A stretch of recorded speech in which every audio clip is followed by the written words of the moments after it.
welcome to the One Up Podcast. I am your host, El Caballo, a.k.a. Tony, the Don, the Great One. You know, sports is here. I'm here with my amigos, three best amigos. I got my dog, Mateo, in the building. What's up, man? Got my dog, Pucho, in the building. Shout out to the Dallas Cowboys. And I got my dog, Cat, in the building in the back there. Doe, can you just scoot over for Cat? Meow. Nah, I got my dog Doe in the fucking building. I'm gonna wake y'all bitches up because y'all bitches sound like y'all half asleep. What? That's a lot of hype horns. Lot.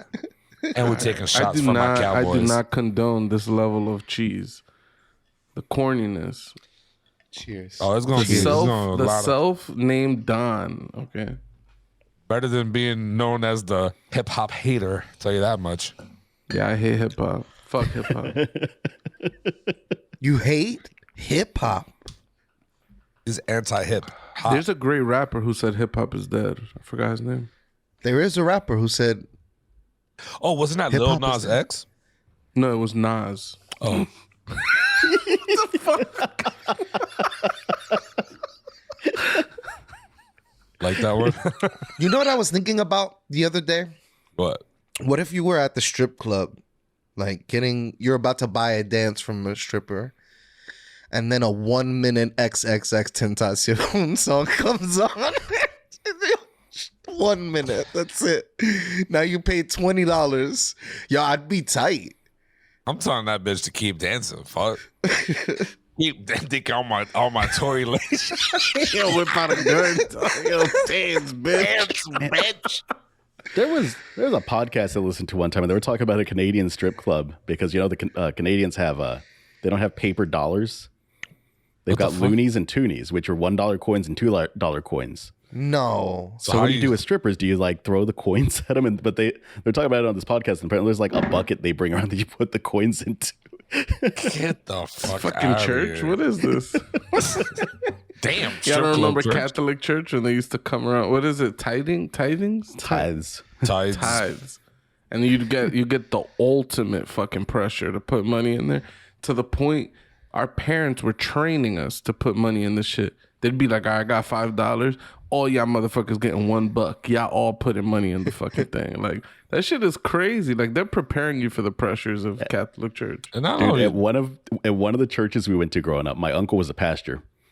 And he gave my dad this, what I don't know if you guys have seen this. It's like a fake $20 bill. It's like half a $20 bill, and then you fold it open, and the rest is like this churchy nonsense where it's like, and this is why you should accept the Lord Jesus Christ, blah, blah, blah. And my uncle gave that to my dad one time as a joke. So I swear to God, one time my dad put that into the collection bucket, held on to it just to put it into the collection bucket from my uncle's church. Gave it right back to him. it's crazy too, because you put all this cash into this little basket, right? Twice. Motherfuckers bring that shit twice. And then the pastor's driving around the Benz. I'm like, yo, this nigga got Stacey Adams on. He's got the Gator Stacey Adams on. And then he's driving the fucking Benz. Meanwhile, my mom's driving the fucking Astro van. Like, I think we're doing this shit wrong. Space van, dude. Yeah, bro. That's a classic. Remember the Astro van? Bro, them Astro vans had curtains. You remember the back seats? The two back seats were like Turned into a armrest bed, chairs? yeah. Like armrest chairs? Yo, that was fire. I felt like I was in a spaceship anytime I was in that. It had just those seats. It felt like I was like on the Enterprise or something, you know?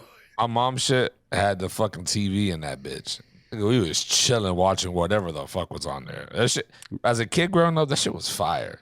You hook up your Nintendo 64. Nah, we ain't do that. Yeah, Tony right. was on. Tony had his beeper on him. He was getting beeps. I had that alert, that Boost Mobile alert. Doot, doot. Y'all some haters. We got one up by one of our listeners. They told us, they told me that they remember using rotary phones, which I've never used a rotary phone in my life. No, the ones you got to do that. Yeah, I've done that. Yeah, they had these in New York for a while. You used one. Yes, we had one in our house. Make a call. Yes. What the fuck? It's not What are that you saying? uncommon. Yes, you had one too? Yeah, my mother had a phone like that. Our They have niggas a was bunch of living little in caves. Fuck. I mean, outta it's here. not. It's not like the 1950s or some shit where the earpiece is like a separate thing from the talk piece. But it was like the regular looking phone, except on the front it had like the little rotary thing. You had to wait for that shit to spin all the way back. That's how it would dial. Those little clicks. That's how it would actually like figure out what number it was sending. Damn, Crazy shit, man. I'm older than y'all, and I ain't never used that shit. Yeah, That's crazy. I don't think you're older than me. Nigga, I was born in '89. I was born in 89 too. You're November, I'm September. I'm like 3 months older than you. All right, we're '80s, Two. baby. Tony left his brain at work. That's the shit that got me tight in the chat. I'm just gonna let y'all know. And then all these dick riders, fucking, i.e. Jesus, Felix, Chris, Mateo, Doughboy. Did you guys catch all that y'all. Denver's versus Nuggets game, guys? That was a funny one. The Denver versus Nuggets game. The Denver's Nugs. The Denver's Nugs, the game that Doey would have never watched. Someone had to tell him about the game. For the listeners out there, Doe doesn't watch basketball. So every now and then, Doe will get into this chat of ours and be like, yo, did you guys catch that Denver and Washington game or whatever the fuck? Clippers. Or the Clippers versus Nuggets. And everybody in that chat reads that shit from Doe and just laugh. Everybody does. No one says it, but everybody laughs because it's like, it's fucking Doughboy. Like, he doesn't watch basketball. Don't be tight. I'm saying what these dudes is doing. I'm actually being the realest one right now. They're laughing. I'm laughing, but I tell you I'm laughing. Difference. There's a difference. Wouldn't he just hear us laughing? No, it's in the chat. You got to text it. Oh, yeah, I guess it's fair. I mean, I actually don't laugh. I actually love it. I find it humorous, and it brings me great joy. Damn. But I'm not laughing about it. It's just funny to me because, like, Doey watches a basketball game like once every 2 months, but then when he watches it, he has to notify everybody of it. So he's like, yo, did y'all catch the game? Shots. Although the Denver versus LA game was crazy. You know, went to overtime. It was a 2-point game. It wouldn't have been that close if Kawhi was playing. But. There was this guy on the Clippers, a really tall guy, who kept fouling. Not only was he fouling towards the end, but he got a career high in overtime. Everyone at the bar was, well, not everyone. There's 2 or 3 people making fun of him that he had to go into overtime to get his career high. Like, they were just clowning him. I don't think people understand like how hard it is to get more than 15 points in a game when you don't when you're not a starter. So he was a really tall basketball player? He was a tall guy on the other team. I don't really know his name. Yeah. He's a big man. He's trolling you, though. He's trolling you. Everybody in NBA is fucking tall. Besides one, like a handful of fucking people. And when I mean tall, they're like 6'5" and up. Was Scottie Pippen short? For some reason, I remember Scottie Pippen being short. Nah, he's not short. Maybe he was just like 6 foot as opposed to 6'5" or something. No way. I think Scottie Pippen was taller than Jordan. Jordan was at least 6'7". Wait, Jordan no. was 6'7"? I don't know why I remember that dude as being a tiny little player. Either 6'7" or 6'6", bro. I mean, it's possible. Shit, I don't know. Nigga, Steph Curry's 6'5" or some shit like that. Yeah, Curry looks little, but he's the sleeper tall guy. Nah, Scottie Pippen's 6'8". Damn. Scottie Pippen's definitely not a short dude. Check on that MJ Dude, I'm one. fucking 5'8". He got a whole foot on me. I think about that sometimes. Like, you see, like the short guy on the basketball team, and that dude's still probably like 6'2" or something. Yeah. And Pucho and I would still look short as fuck next to that guy. No, I'm saying Steph Curry looks like a little guy. He's like 6'5". Imagine Shaq. Me next to Shaq, I look like a midget. Like, Shaq is huge. Pause. The man is gigantic, bro. He doesn't fit the normal doors. His shoe size is 24. It's like his rims. Remember that fucking show he was on? My rims are like my shoes 22. Man, it was ridiculous. I need to find an image on the internet of Shaq drinking an espresso in the little tiny cup. Think how tiny that cup is going to look in Shaq's hand. He's gonna buy like what's the Starbucks size is a venti. That's like his espresso. His espresso is a little fucking cup. Like, But now, so how was everybody's week, man? It was for me, it was a long week, but What's up? How was y'all's week? Mateo, how was your shit? This is my first week back to work after being sick with COVID for like a week and a half. Did you enjoy So it's it? just been busy, man. Entire world's on fire. Fuck it. It'd be like that, man. Did all your coworkers miss you? Or you still work from home? Yeah, dude. I had my CEO reached out to me to check how I was feeling. The VP that I report to, he was checking on me. But yeah, I failed you. We're a small little company, dude. We're close. I failed you then, Mateo. I'm sorry. Because as a CEO, I did not reach out to you. I apologize. Put Even your worse dice. is you yelled at him and you was like, "You get those timestamps done?" He had a fucking COVID. I forgot he had COVID. All right. I felt bad. Me too. I felt bad. I didn't even think about it. Yeah. Like I didn't even consider. I was like, no, Mateo's just gonna keep doing whatever he does, and I didn't really give it a thought. Yeah. I felt dude, bad after. I didn't even have it bad, and I felt awful. I can't imagine how some people are going through that shit, man. For real, bro. Motherfuckers got oxygen tanks and shit. Shit is wild. What's up with you, Doe? How was your week? My week was good. It is brick cockly outside. It is like I went outside I'm riding my bike. I said, fuck it. I need to work out. The workout has to keep continuing. I can't stop because it's cold outside. My fat ass eats too much. I got to burn these calories, all right? I go to the bar way too much to stop riding bike right now. I'm like, I can't do this. I got to offset this somehow. Otherwise, it's going to not be well. So it was very cold. Today it was like below zero feeling. And I had my hands covered, right? By the time I got to work, my hand was so dry. Like it was like, I don't know. It got really like irritated and dry. I had to put a massive amount of lotion on my skin. And this is through your gloves? That was through my gloves. God damn, yeah, dude. it was. He's gonna be like the guy who used to be a boxer in Of Mice and Men, where he's got the fucking gloves with Vaseline. I had to put massive amounts of cream on my hand. So yeah, it's brick out here. We got a new mayor. This guy kind of fucking sucks. What's his name? And Eric Adams. He's some ex-cop. Now he's Mr. Detective Mayor. Gonna solve all the crimes in the city. It's the worst. Like the dude from Batman? Dark Knight? Yeah. What's his name basically again? Like Two-Face. No, I know. Before he became Two-Face, Harvey Dent. Harvey Dent. Do you believe in Eric Adams? No. Damn. That shit was catchy. But like apparently he's gonna, I don't know, man. Tonight 2 cops got ambushed. Said they got ambushed. It was some domestic disturbance call. Mm-hmm. So like that's all over the news. One of them got killed, the other one's in critical condition. The third cop on the scene killed the guy. Apparently the guy who shot them, his mom was a correctional officer, so she had a gun. He took his mom's gun, did what he did, and it's fucking a shame. But now, not only that, but last week a lady got pushed onto the tracks by a mentally ill person on 42nd Street on the R train, and she was a homeless advocate, and the city also has been like talking about that. It's been a lot going on over here.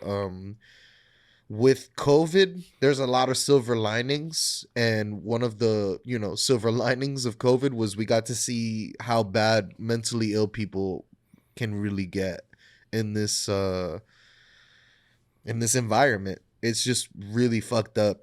If you're on the train, just keep an eye over your shoulder and keep your head on a swivel. It's a silver lining so that there's awareness, I'm guessing is what you mean. Yeah, no, it's rearing its very big and ugly head. And like the city does, I don't think they have a plan for it. I don't What's think they have. What's the good thing, I guess?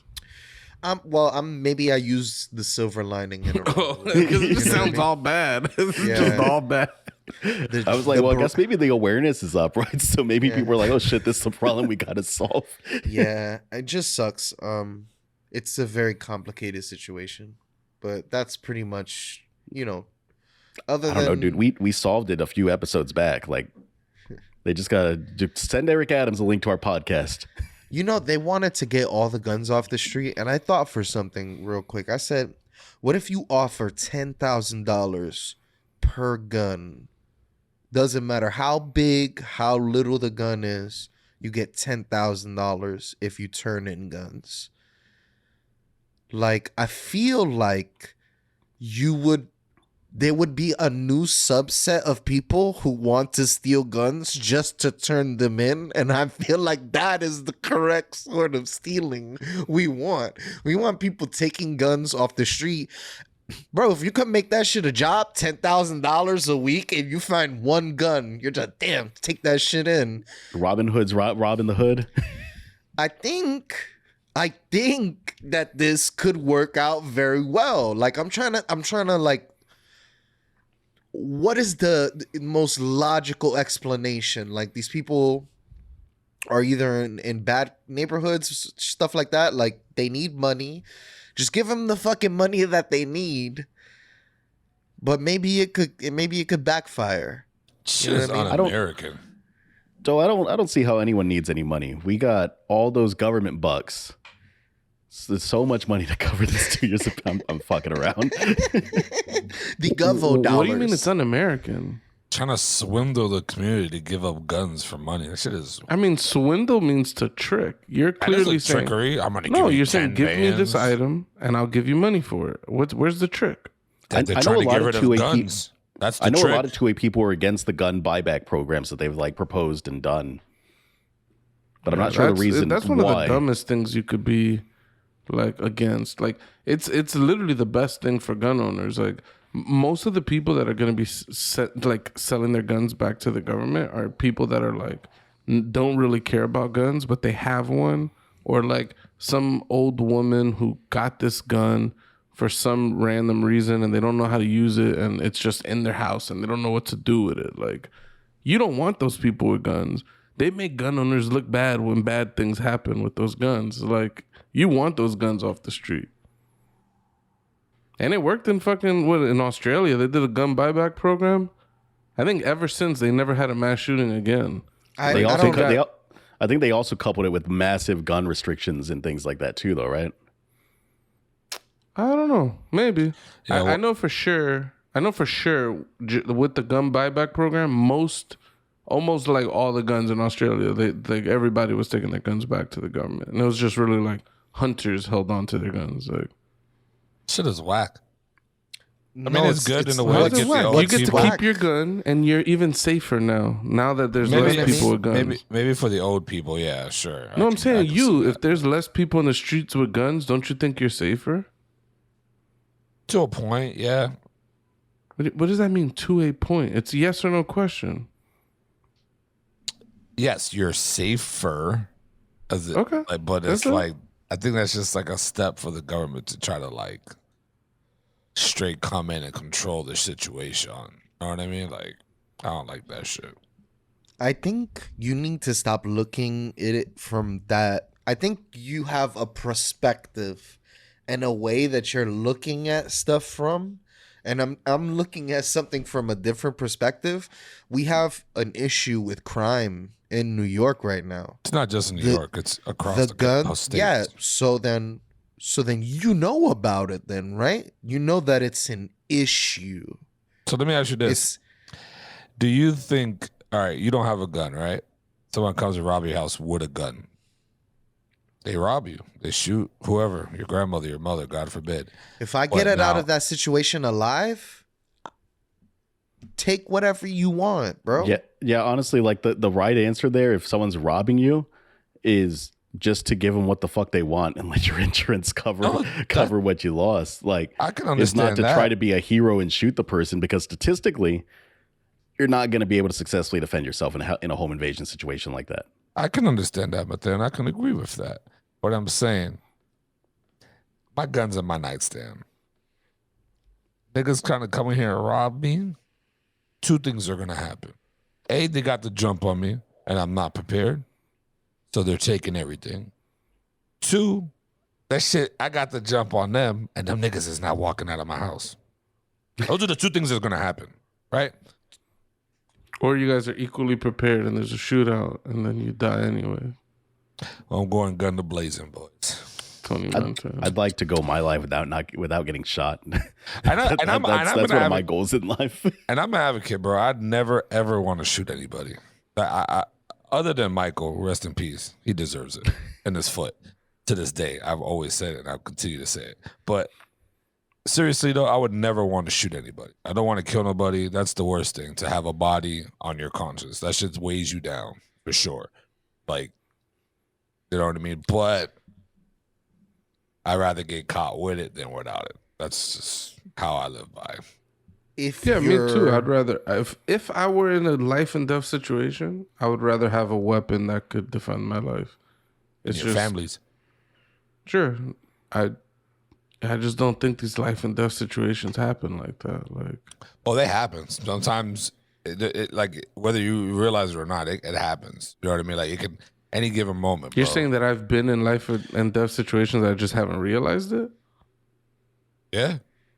Me too. I'm What are fucking why glad I laughing didn't about? realize it. What are you laughing? I'm being serious, nigga. Walking around the hood in Lake Worth, nigga. Any moment, niggas can come and jack you, bro. Like, niggas, like, that's You're real right. shit. Niggas used to jump Bueno. Hispanics on Friday. They called that shit. What was it? What they call it?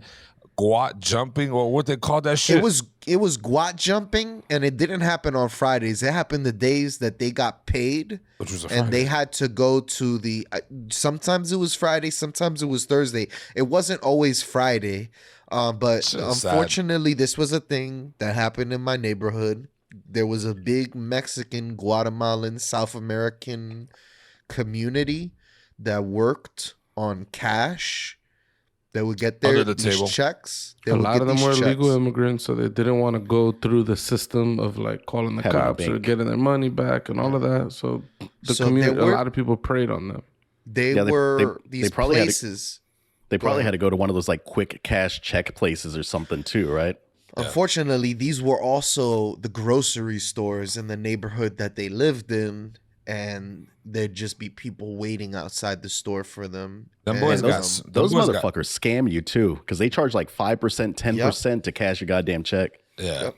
But also, these boys got smart at one point. They started In baiting groups. niggas. They baited her. The next thing you know, they got 8 niggas jumping and whooping this nigga's ass and taking his shit. Like, this shit, about time. You know, it's that good shit. yeah, but Lake it's Worth sad. has racial shit from back in the day. There was an influx of Haitian immigrants in the 90s, in the late 80s, 90s, and the black Americans and the Haitians did not mix. And Yeah, I there was remember a lot of that beef. beef. It was they called them the Yanks. That was I don't know from why. a very Weird. long time ago. That shit stemmed way before we went to Who's the they? The African Americans Haitian. will call, or the Haitians will call the African Haitian American will Yanks. call Yeah, Yankees, Americans. It's a common thing that other people call Cheers, Americans. Yankees. Yankees, Shit, baby, damn. Yankee, bitch. When I I'm don't know why dead, people call us Yankees. yo, I worked at Because Publix. the Yankee Doodle Dandy, man. Do Yeah. you think so, or do you think the Yankee Doodle Dandy is named after why we're called Yankees? I don't know. I think Yankee Doodle Dandy might actually be like an insulting song, because a dandy I don't think is a good thing to be You don't like historically. dandelions? Okay, Is a so Yankee we got Doodle we Dandy got a Southern song making fun of the North? I don't know. we got sidetracked, Tony. Ask Pucho how his week's been. Oh yeah, Pooch. Also, correction, you called it guat jumping. I don't know what it was called. It was guat hunting. Guat hunting. That shit is Yeah, it was so terrible. wild, bro. It was fucked fucking up. horrible. Haitians and Guatemalans were like Mortal they're like enemies. they're like third class citizens because all the minorities were already second class citizens in Lake Worth, but the Haitians and the Guatemalans were treated worse than pretty much everybody else, just Damn. because they were like another group that came in such a large force that they were looked at as like the other. If niggas was just smart and just organized all of us together, we would have run Lake Worth. Like, nigga, all types of shit would have went down. Cops couldn't be able to stop nothing. What the fuck? I'm All sure right, top Tony's six just living these would have loved fantasies of to. being this fucking revolutionary, this contract killer, all this crazy. But nah, how was your fucking week, shit. man? I was fucking around. How was your week, Pooch? Tying up the bandanas and shit and the air. But yeah, anyways, this is why like communities form gangs, because like a big influx of people come into a neighborhood, and that neighborhood fucks with those people. Those people kind of band together and form like a gang, and historically, that's how a lot of gangs are created. It's just a lot of gangs started just doing community outreach and just helping people out and shit like that. yeah, for sure. But anyways, my week was all right. Went to work, all that shit. I bought. It's not in my house yet. It's coming about the end of the month. His Dory was talking on his bike shit. I bought an exercise bike, not a bicycle, but an exercise bike. Sweet. And I bought a treadmill. So they should be coming end of the month. Dude, I love my Damn. treadmill. Yeah, Tony's reminiscing about us going ham and spin class. I'm gonna be going ham and spin house. Facts. Nigga. I miss those days. It was in the gym heavy. Yo, he's gonna have the Digi Dash. Oh yeah, Tell him, Pooch. Yeah, I got a nice like 22-inch screen, and then I could be like, oh, I want to ride around in the mountains of Guatemala, pump, and then that shit'll have like a, somebody was riding a bike and they had like a camera or whatever, and now I'm that person. Or what's it called? Was it Playtone? Or what is the... No, it's not a Peloton. It's a Nordic track, but it still is Good good. stuff, man. it's a better bike. You don't know shit about exercise bikes. You just know the name Peloton. Peloton. Actually, I had a friend. You know the name. That's it. I have That's a all you friend know. that has the Peloton bike, and that Right, shit is exactly. pretty fucking legit. Yeah, you just know the name. It has name recognition. It's not the better bike. It took the bike that you bought. It took that and made it better. But it's a one up though, Pooch, because you bought a treadmill and a fucking bike, my nigga. You don't even It's know a what I one-up. got. You just said you bought a treadmill and a fucking bike. Yeah. What I'm saying bike? that's a one up. I don't even got a treadmill. I got an elliptical. Because you said the Peloton took what I bought but made it better, but you can't name what I bought. So. You said Nortrack. Yep, Nortrack. You got it. You're so wrong. Mateo, how was your week? Or did you go already? I already went. Now it's my turn, bitch. Tony. Wait, I watched Civil War, guys. Civil Oh, War? yeah. Pretty good movie. I liked it. You see that shit I was talking about with the shield slam? Yes. Yeah. I liked the movie. I also watched Iron Man 3. The ending, Yeah. Pepper Potts. The first Iron Man movie is the best of the three. The other two are just kind of, Yeah. Although what was that? The second one with the kid, or was that the third one with the kid? Third one. The third one had the kid. Yeah. I like the little kid part. I like everything up until he leaves that town. The ending is just kind of shitty. The Same villains, way. the villain's not very good. Nope. The Yeah, villain my week in- was in, pretty good. Had a great time. Went to work. Got a little busy. Left his brain at home. Left my brain at home. You had a great time. I went to work. What the A fuck? great time. Yeah. Don't tell us you went to work. I'm just. Did anything interesting happen to you this week? so amazing, Tony. Luca started standing up on his own. Nice. Oh, See? shit. That's hype. Let's Very fucking go. hypeful. Let's go, Luca. He's got the baby giraffe syndrome right now, where his legs is all. I forgot that. Yeah, that shit is scary. They're like seizing the whole time they're standing. It's just terrible. But he's getting better at it for sure. He's talking. I mean, it makes his legs stronger. That's how their legs get strong. So, and they get their balance. So He's talking. Can I buy him a bike? Sure. Buy him a trike, a big wheel. Ooh. Yeah, maybe for his first year or his first birthday, you can come down and fuck with us. I see how you didn't say shit. Fake friends. How many of us? But no, this is weird, but pretty cool. So over here in the bathroom, right, there is a Jesus piece on like Jesus on the cross, right? He sits, stares at it, and talks to it. Crazy. I pick him up, he touches it, and he just puts his hands on it like this, and just looks at it. and lets go. Are you and trying to tell us that your son is the Messiah? He does this, bro. Even Emily's like, yo, he sits there, looks at it, and just talks to it. I'm like, yo, this is crazy. Like, you know what I mean? Like, maybe this is a sign, this is something, you know? But he's so interested in it. He grabs it. He doesn't pull it off. He just grabs it and holds it and just lets it go. I'm just like, damn, this man hit a prayer. Fucks with it. But, you know. Yo, that's crazy. Yeah, he's going to walk a better path than his father. That's for sure. Maybe he's talking shit to him, though. Maybe he's just telling Jesus, he's like, you're not shit. Don't give a damn about that. For the audience, this man just put negativity on my 7-month-old child. Did you guys hear this? Maybe I'm putting knowledge on him. Maybe I'm saying that he's evolved beyond religion. He's the birth of the new man. Type of atheist shit this man's on right now. This man got my kid cursing out Jesus Christ. Come on, what's going on in this shit? All right, let's circle this back, all right? Because his name is Luca, like St. Luke. St. Luke is one of the guys who wrote the New Testament, you know, the life of Jesus Christ. So, facts. Big facts. Big Fendi. So Not to be confused with the Yakub. Yeah, never to be confused with the Yakub. Don't do it. You know what's fucking confusing, boys? We don't fuck with Yakub. Take that energy home. Go away. You know what's confusing to me though? Not really confusing, but shocking. This motherfucking purchase that Microsoft did. Huge fucking purchase. One of the hugest. One of the hugest. I tried to do my Trump shit.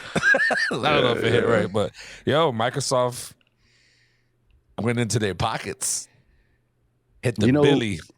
You know what pisses me off about that? What? You know that Bobby Kotick's gonna make like fucking half a billion dollars off of this whole thing.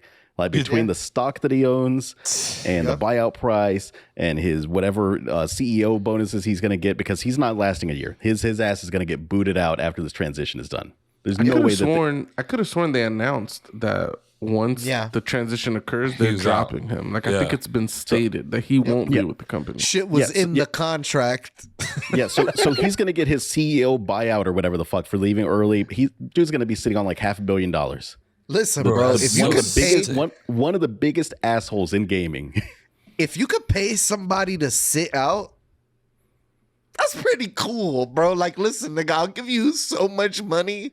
Just leave me alone. Like, don't come It's the anywhere. gun buyback all over again. You paying these motherfuckers to get out the gun game. Just stay the fuck out. We don't want you.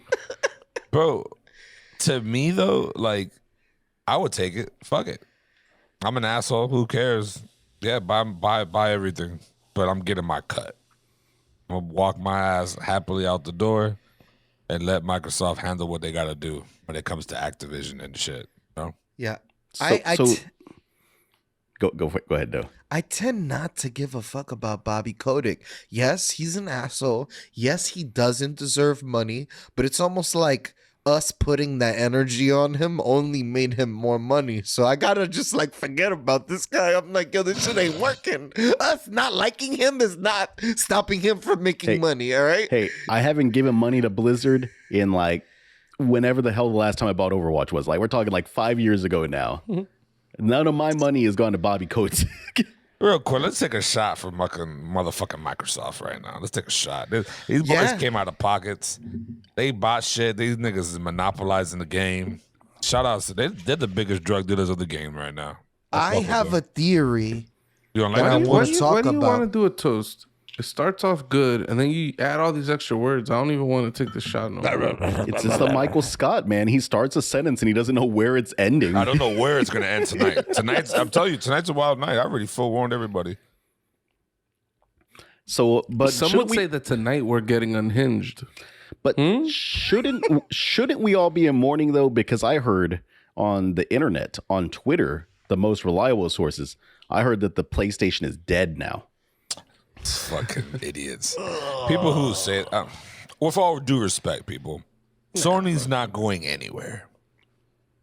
Yeah, you're out of your goddamn mind if you think this is actually gonna. You could insert the Sony. Wolf of Wall Street scene here where he says, "I ain't going nowhere." You can insert that shit right here because I'm telling you, they're not going nowhere.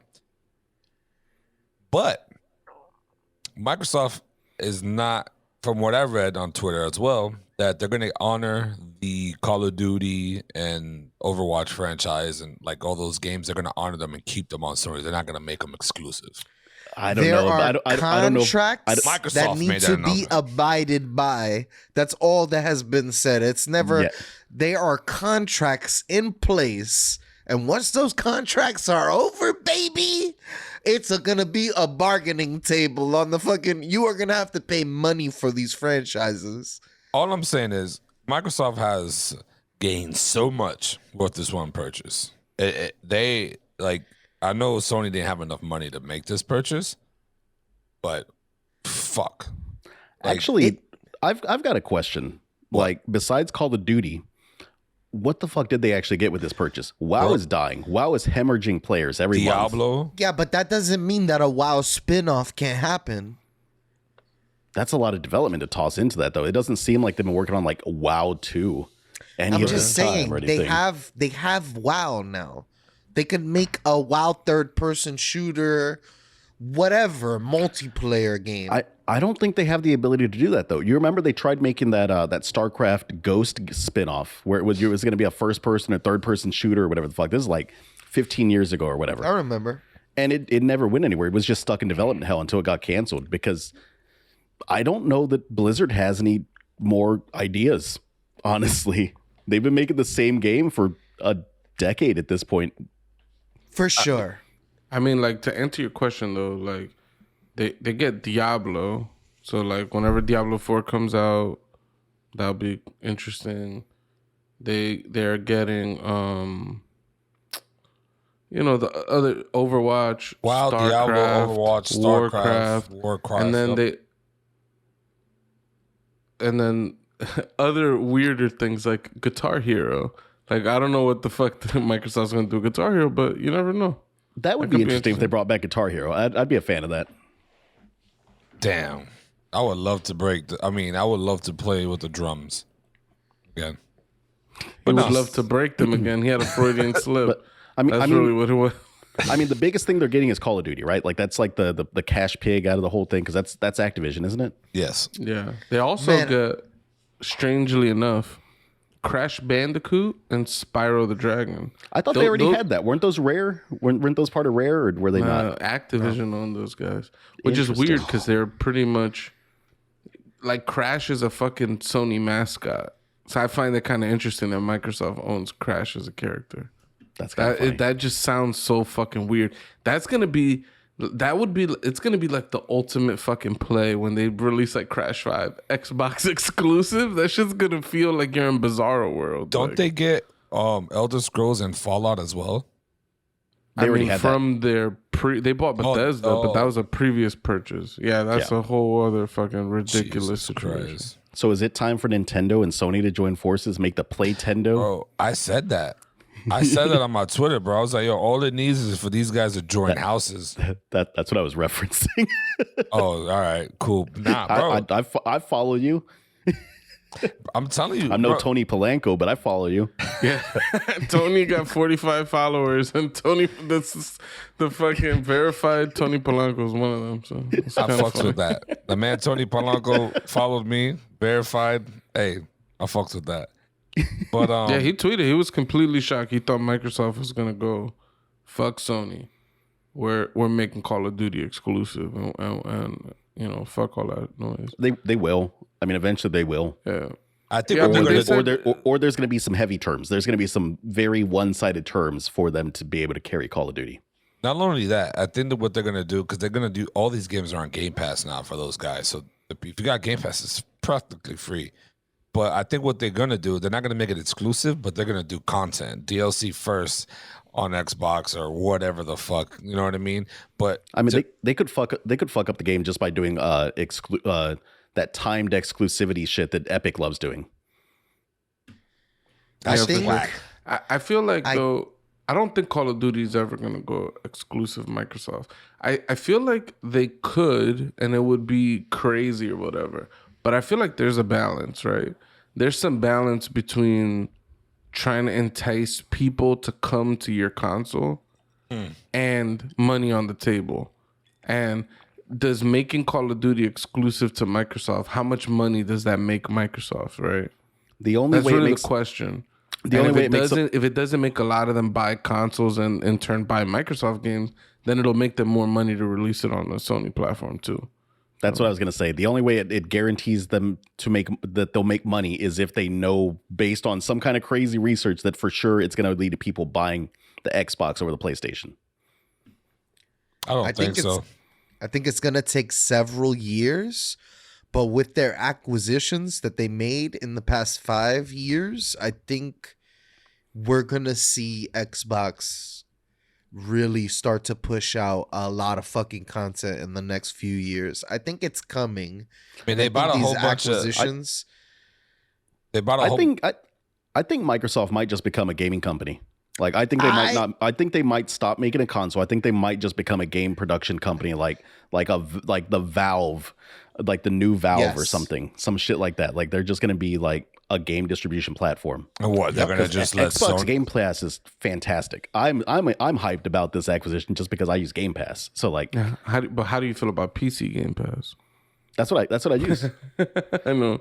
He's just said Xbox Game Pass. But I'm saying, like, I don't think Xbox, I think, will still make consoles. As long as Sony's making consoles, I think Xbox will continue to make consoles.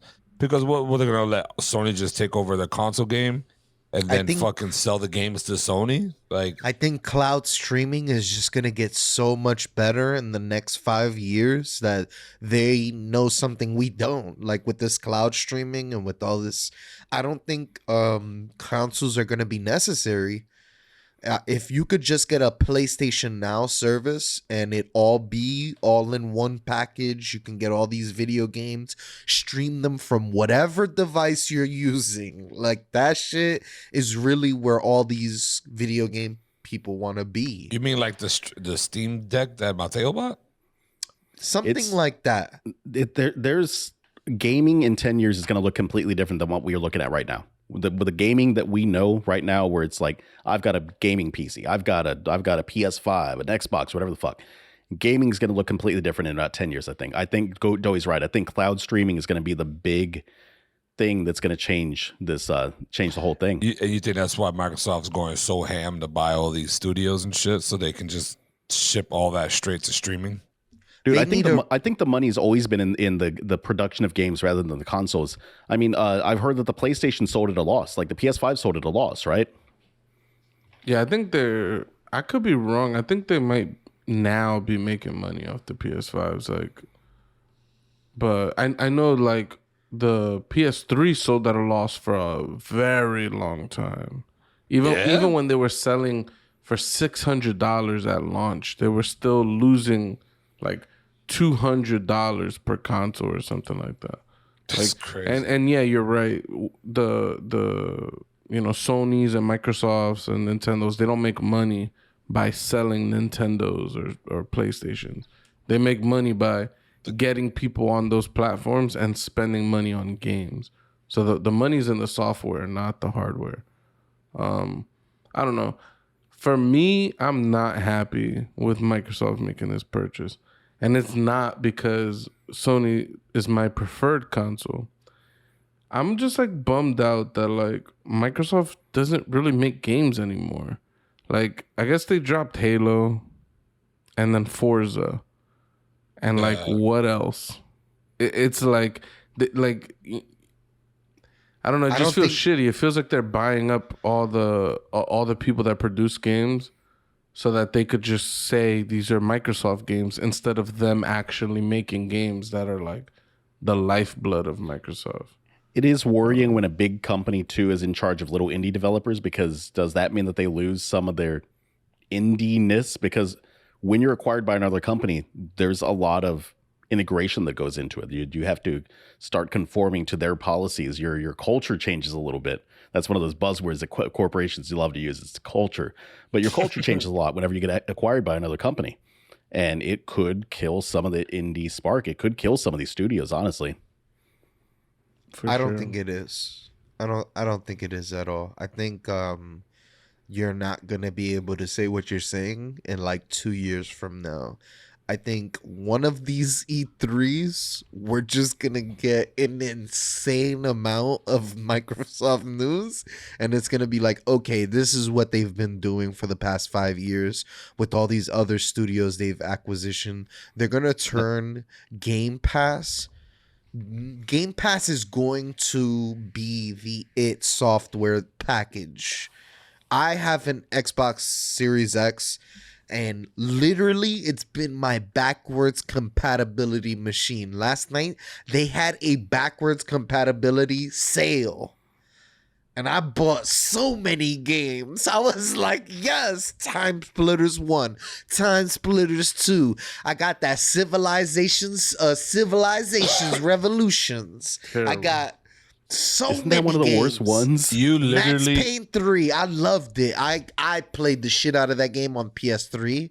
I plan to play the shit out of it on Xbox Series X. you bought all these games that you're not gonna play. I bought Don't Far worry. Cry 2. I bought all that shit. Doey, I'm with Tony, but I'm saying this like knowing that I'm also guilty of the same thing because I got like 500 games on my fucking Steam library and I've played like 10% of them. But this is my problem, right? When I. when E3 comes around, right, this year, and these guys make all these announcements. For me, yeah, Microsoft's got studios, right? Quality over quantity. That's where it's going to be the deciding factor. Yeah, they can have all these fucking studios, right? And I might sound like a Sony fanboy right now, but I'm just being honest. At the end of the day, I want quality over quantity. Sony That's it. don't have day one drops on PS Now. Tony, to your point, what are the Sony exclusive games you play right now? Yeah, I play Call of Duty. Yeah. Well, Tony said on the last episode he has over 1,000 hours played on Warzone. 1,500 on Warzone. 1,500. This shit is disgusting. Let's take a shot to that bullshit. That shit is bullshit. Activision's making that guap. All the Oh time. my god. Okay, maybe if you saw my login time on South Park fucking Phone Destroyer, you'd be just as equally as disgusted, but Dude, to we each just his need to- own. I would We just say need to look at your transactions on South Park Phone Destroyer whale. facts. That's what I I don't need to think see. I would be considered whale level. But I'm up there. I don't even know what that means, but That A mean, whale like, is a someone whale, who like- just spends money to like- get better at it's because a lot of these games, I would not consider South Park one of these games, but a lot of phone games that are microtransaction-y, you can pay to win. and there's only like 10% of players that actually pay money. And then of that, there's like some percentage that is like they drop a lot of money and they're the ones that make the entire game worth it for them. For example, in Las Vegas, the casinos, when they say they got a whale coming, it's somebody with big cash, pooch. Big cash. That's it. It's a whale. What was I? Oh yeah, but no, it's over quality for me, right? Like, and to mind you, I haven't played recently because it's me and Pucho's game, but Little Big Planet, it's a fantastic game. Just that me and Pucho don't play. It Takes Two. No, yeah, No, that one's cross-platform. that is cross-platform. Yeah. Hey, Fuck. am I wrong in thinking that Sony's exclusives that they make are mostly like full story games though, right? They're not like these Yeah. like living game experiences. Sony has a big focus on making like this is a single player game. This is a co-op campaign, but you play through it and then you're done. Like it's not a game you're gonna play every day after work or something like a Call of Duty or a Battlefield or whatever, right? yeah, their games are not the games as a service model, which is what Warzone is. It's Which might be why I like Sony. I mean, I don't think I'm a straight up Sony fanboy. I pay for it for Game Pass, but I appreciate that they still make these like single player experiences for me to immerse myself in for a little bit. All the I mean, just look at my recent games. Like right now, I'm both playing Horizon and I'm playing The Last of Us. I was just finishing Returnal the other day, and Max Returnal one thing. and then like Little Big Planet, it's like on the back burner or whatever. I So got like the I platinum play the for shit out Returnal. of my Sony games, like. Yeah, and Doey got the platinum in Returnal. You gotta give Doey a shout out for that one. Yeah, let's give a shot to that bitch. Shots to that bitch. Shots. Roguelite, Shit, dude. The roguelite Doey. Roguelite Doey. I just don't want to grind. No, but say what you can do. You can say that you put me on to roguelites. Yes, I can put me on the So roguelites. you even got that trophy that was like die 10,000 times or whatever the fuck. No, that's not on Returnal. Returnal Was that just not on has Returnal? Yeah, Returnal just has Dude, there was a little bullet king. bit of a dumb level of randomness, you could All right, say. so real quick, going Yeah, back basically, to they dropped these collectibles in every level, and they could randomly spawn. But in order to get the platinum, you need to collect all those collectibles. So towards the end, Doey was running through the game like 30 times trying to find one thing, and it's like that ain't fun. I did that in Binding of Isaac. I don't think I'll ever do that again in a game.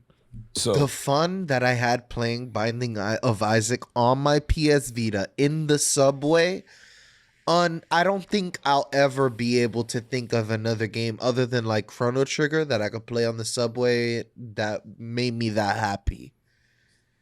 So just to bring it back to full circle, let me get the pros and cons from each of you real quick. I know we said some of it. From this purchase, right? What you don't like about it and why? Just real quick. Maybe Mateo, go ahead. I mean, I'm excited because the Game Pass thing, man. Honestly, like Game Pass is the absolute best subscription service for gaming in the world right now. Humble Monthly used to be good. Humble their games lately have just been kind of Lately, for the last few years, when a new Humble Bundle came out, I used to fucking fly to the website to buy it. I just don't look anymore. I haven't looked in like 6 years. Like, I just don't give a fuck about Humble Bundle. Like, yeah. just Xbox Game Pass is the Game Pass in general is just killing it. Like it's fantastic. Day one releases. We did not even talk about the lifeline this is giving to Activision-Blizzard because that's a whole conversation as to whether that's a good thing or not with how much rot is going on in that company right now with their sexual allegations, assault allegations and harassment allegations, all the various nonsense. They're cleaning house. I think so. I think they're gonna chop some heads and some heads are gonna roll. Facts. Unfortunately, I don't know what's up. That Activision always has problems. They're just a this wild is not bunch. the first time. This Yeah. isn't the first time. Like, I don't know. They always have these like crazy people that like they always go through these things where like I remember when the Call of Duty guys left the company like all pissed, like the OG Call of Duty guys. Shit, yeah. Yeah, I don't know, and it's happened like at least 3 times now. I think there's a strike going on right now with some QA team with Activision-Blizzard or something like that. Really? But yeah, so maybe that's the con to this is that it's giving a lifeline to a company that maybe doesn't deserve a lifeline. But it's hard to say things like that, right? Because there's a lot of people that work at this company. There's a lot of people that work at this company that haven't done any of the shitty things. So are they supposed to suffer the company going under from this because of whatever amount of people? I don't know, but maybe that's the only con that I can really think of. So I honestly don't think this is going to hit Sony that bad. I'm not predicting it to be a game changer or anything. The only reason why it would be a game changer if they just said fuck it, exclusives. That's the biggest game changer that they have on Sony right now. But if they're honoring contracts, I want to know how far do those contracts go. You know what I mean? They don't go very far. They're gonna be like for the current games. The next Call of Duty game, they're gonna make it exclusive. Like, yeah. The next Minecraft game, they're gonna make it exclusive. You want to make it a bet? Yeah, for sure. Yeah. So the Call of Duty that comes out after next, for sure. So the next Call of Duty that drops, Vanguard just Yeah, dropped. because these motherfuckers come out with a game every fucking year. Vanguard just dropped. That's the last one that dropped. Right. So you're saying Vanguard the next one dropped. after that? This one, the one that's coming after Vanguard is going to be cross-platform, and the one after that is going to be Xbox exclusive. So 2024, you're going to see an Xbox exclusive Call of Duty game. That's my prediction. I bet money on that. $10. $10. Yeah. We're gonna have to start betting more to make that shit. And I make crazy statements. I guess the other con is that thing that I said of like, is Microsoft killing these studios when they buy them? Like, is there? I don't know if we've seen any evidence either way yet of whether they're the big organization, the big gear grinding people down that is Microsoft, because they're a fucking behemoth. Yeah, are they killing these indie studios? They're bigger now. Yeah. So like, Bethesda's still too soon. Yeah. Bethesda's still too soon to see like what's happening there. But like Mojang hasn't done anything. Yeah. That's the biggest shock to me. I think they added some microtransactions to that game is what they've done, honestly. They bought Minecraft for what is like $2 billion or $3. It was a crazy number. At the time, it was astronomical. I was shocked. Like, it was like a Disney buying Star Wars number. Like, it was like in that ballpark. It was like around the same time. I remember thinking, holy shit, this is crazy. 2.5 billion. Right. And I'm like, in my mind, they haven't done anything with it. Granted, Minecraft's still printing money. So they're recouping in some capacity. I don't know if it's 2.5 billion recoup, and they came out with Minecraft Dungeons. That was like a weird one. But why? It was all right. It was like Diablo-esque. What's the hype behind Minecraft? I've never played it, but what's this hype? Like, what is it? You'll like love it. Is it like a Terraria shit? Yeah. It's Legos. It's Legos for in like video game form. You can do whatever the fuck you want in that. Someone I saw a video where someone made a Pokemon. They did the original Pokemon Red or Yellow or something like that. They made that game within Minecraft. The only thing I like about it is when I went on YouTube and I saw people build like crazy ass shit. I'm talking about like wild shit. I'm like, damn. Tony barely even heard you, but the game has this whole concept of you could create like circuits, and basically people create computers inside the game. Oh yeah, I heard him. Yeah, and so then you could create. People play Pokemon, the whole Pokemon Blue inside of Minecraft, like, which is stupid. I guess that's cool. But anyways, no. Like you played the shit. Me and you played at least like 30, 40 hours of Terraria, and it's like Terraria is a 2D version of Minecraft, so it's like you would enjoy it. Terraria is cool though, man. I didn't think I would be fond of it, but you know, playing with Pucho on it, and it's pretty cool. You know, give a lot of game. What? We need to get a Valheim server going. Is what we need to do. Is that shit that fucking what's his name posted up with the pigs and he named us? That shit is so disrespectful. I'd like to get a Green Hell game going between us for Green Hell. It's Forest. You remember the Forest? We played the Forest. But it's like 3. But Green Hell is like a different version of that. Yeah. I don't know if I could put that much energy into some shit like that again. Anyway, Tony, get us back on track. Yeah. So to answer your question, To answer your question,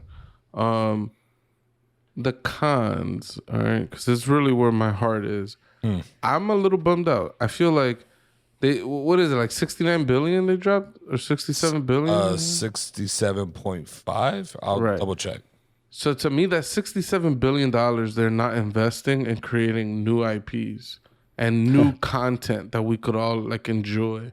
Like that sucks to me. And like they own so many things. Like they own Sega.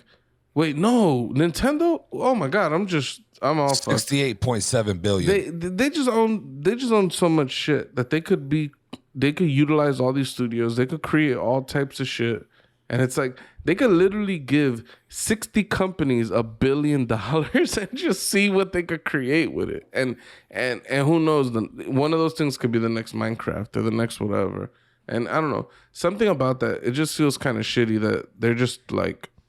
That's actually a good point. I didn't think about it from that perspective. They're just acquiring like everyone in the hopes that like they could just like, you know, corner the market pretty much. Like they got Bethesda and they got Activision and they got Minecraft.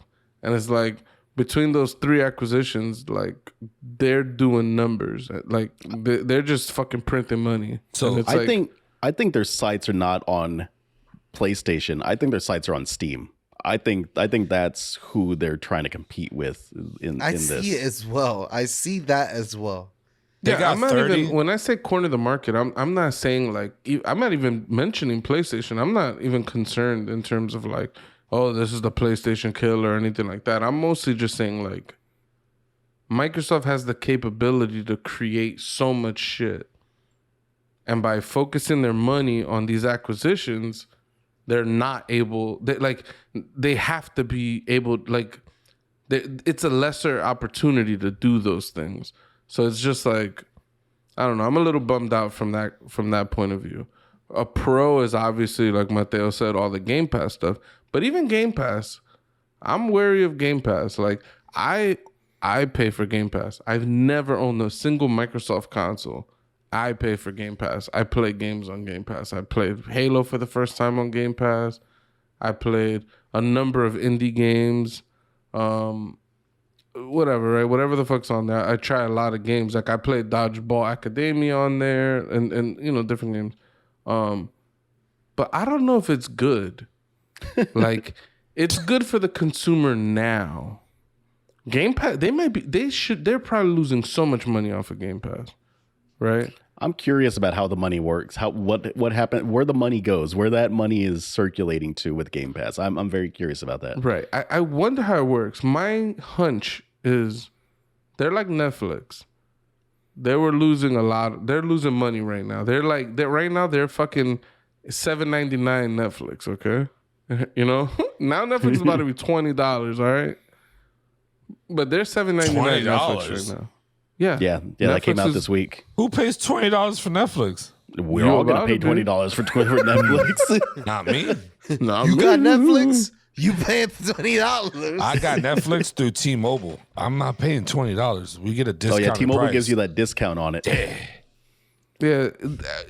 T-Mobile just sent me the text message saying, "Yo, the Netflix thing we've been charging you, the price is gonna change a little bit. We're gonna charge you the difference." Yeah, but not as much as $20 though. Come on now. I mean, it's $20 in some capacity. Like, one thing I've always known is if they take money out of somewhere, they're gonna add it somewhere else. This brings me back to my dog Everett, right? Because Pucho has given everybody his Netflix account, right? So Everett's claim was this nigga Pucho would call him to tell him, "Yo, can I get 50 cents or $1 from Netflix?" They think Pucho would charge this nigga $1 for fucking Netflix. What? Now at $20, such a lie. niggas have to It's charge. only right. It's only right. No, all right. no. Every once in a while, let me get $5, bro. No, Like, Nah, no. fuck There's outta a here. beer tax, is what it is.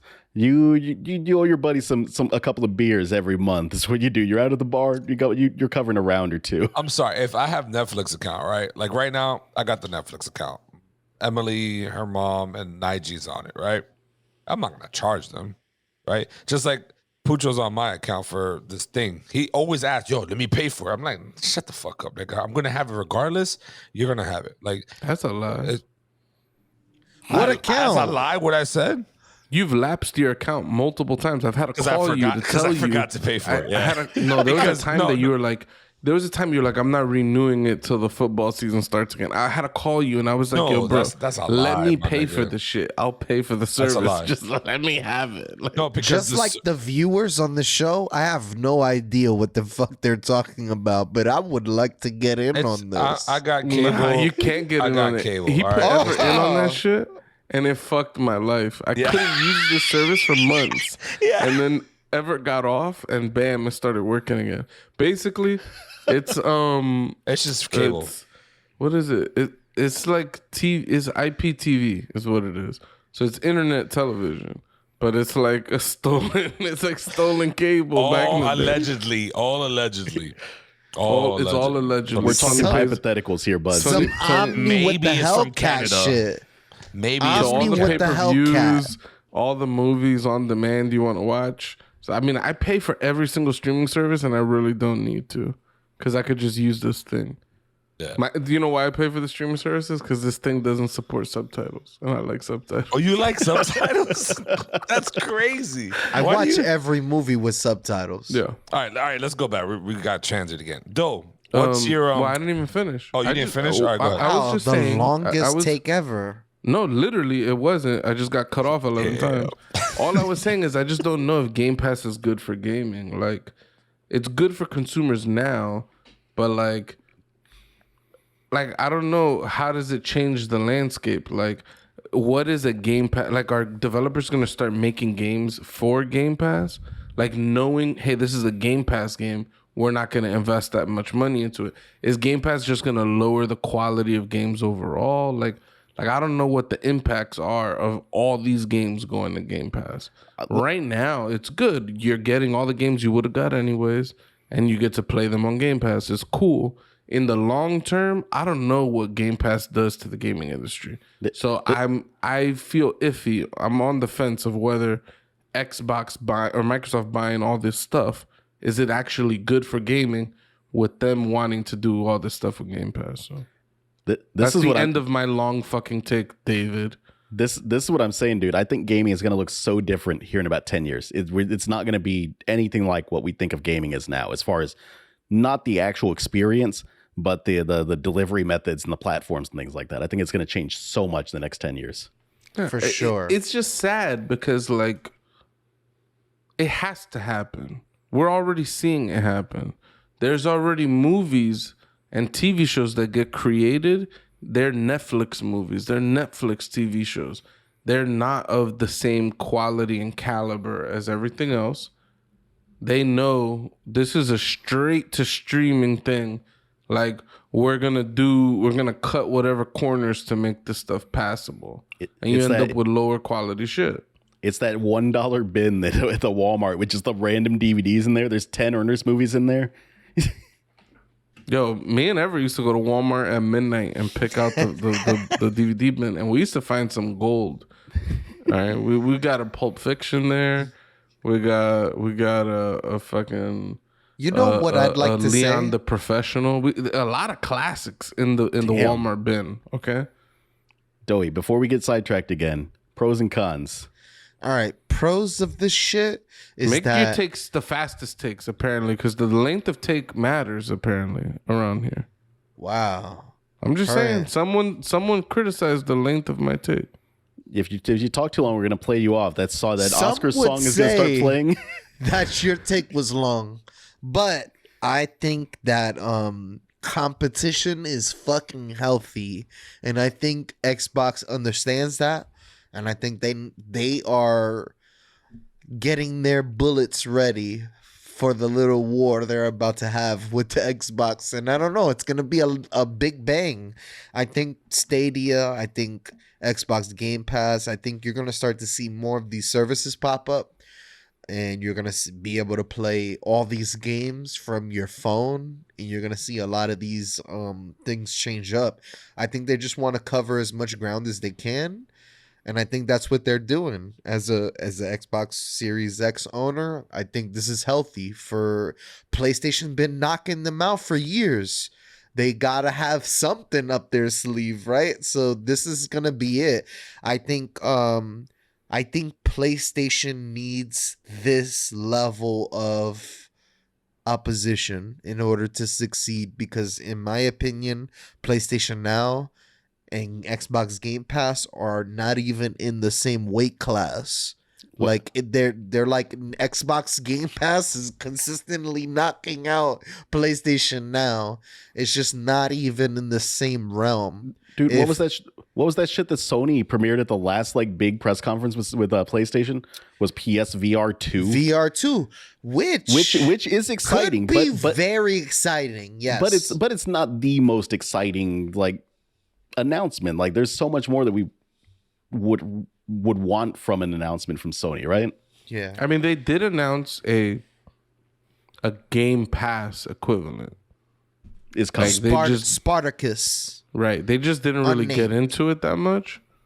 We're going to learn about it in the coming months, but some rumors are basically everything that pretty much Game Pass offers and then a number of backwards compatibility type things. to games, PS4 games, PS2 games, PS1 games, things like that. So. To me, though, it read like that episode where Tony closed out the episode. He was like, "Oh man, and we got some big things coming. Oh man, just all the shit that's coming. We finished recording. We're like, what the fuck do we have coming? What are these announcements?" I was like, what the fuck is the big thing that's coming? He's like, I don't know, man. I'm just putting it on your play. I said it now. Y'all gotta fill it up. But nah, I think all in all, Doey's take was shit, okay? I'm gonna just say it. Doey gave no pros and no cons. Hold on. Okay. I gotta give my cons, all right? So Well, you didn't even say pro. You just said competition is good. It's like a feeling. Like your overall impressions. PlayStation hasn't been doing enough. PlayStation got PlayStation 1. PlayStation has PlayStation 2. PlayStation has PlayStation 3. And we're not able to play any of these games on the PlayStation 5. At least you're like, unlike Valve, you could count to 3. I thought you were going to count to 4, count to 5. And I thought you were going to slip in the PSP, the PS Vita. I was concerned. PSP. PS fucking Vita. You're telling me that we can't play any of these games anymore? That's bullshit, bro. Light some sort of flame underneath PlayStation's ass. though, at some They point were you about gotta, to take out. No, they were about to close the PS3 and PS Vita and PS fucking P stores last year. At some Everybody point you gotta got cut tight. ties.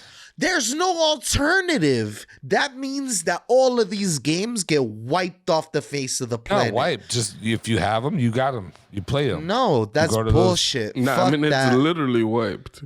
Fuck that.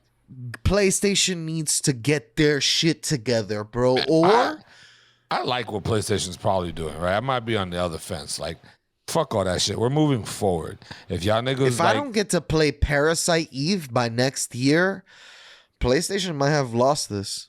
Doey, how are you going to play Patapon 3 using the PlayStation 5 controller, though? Very easily, Mateo.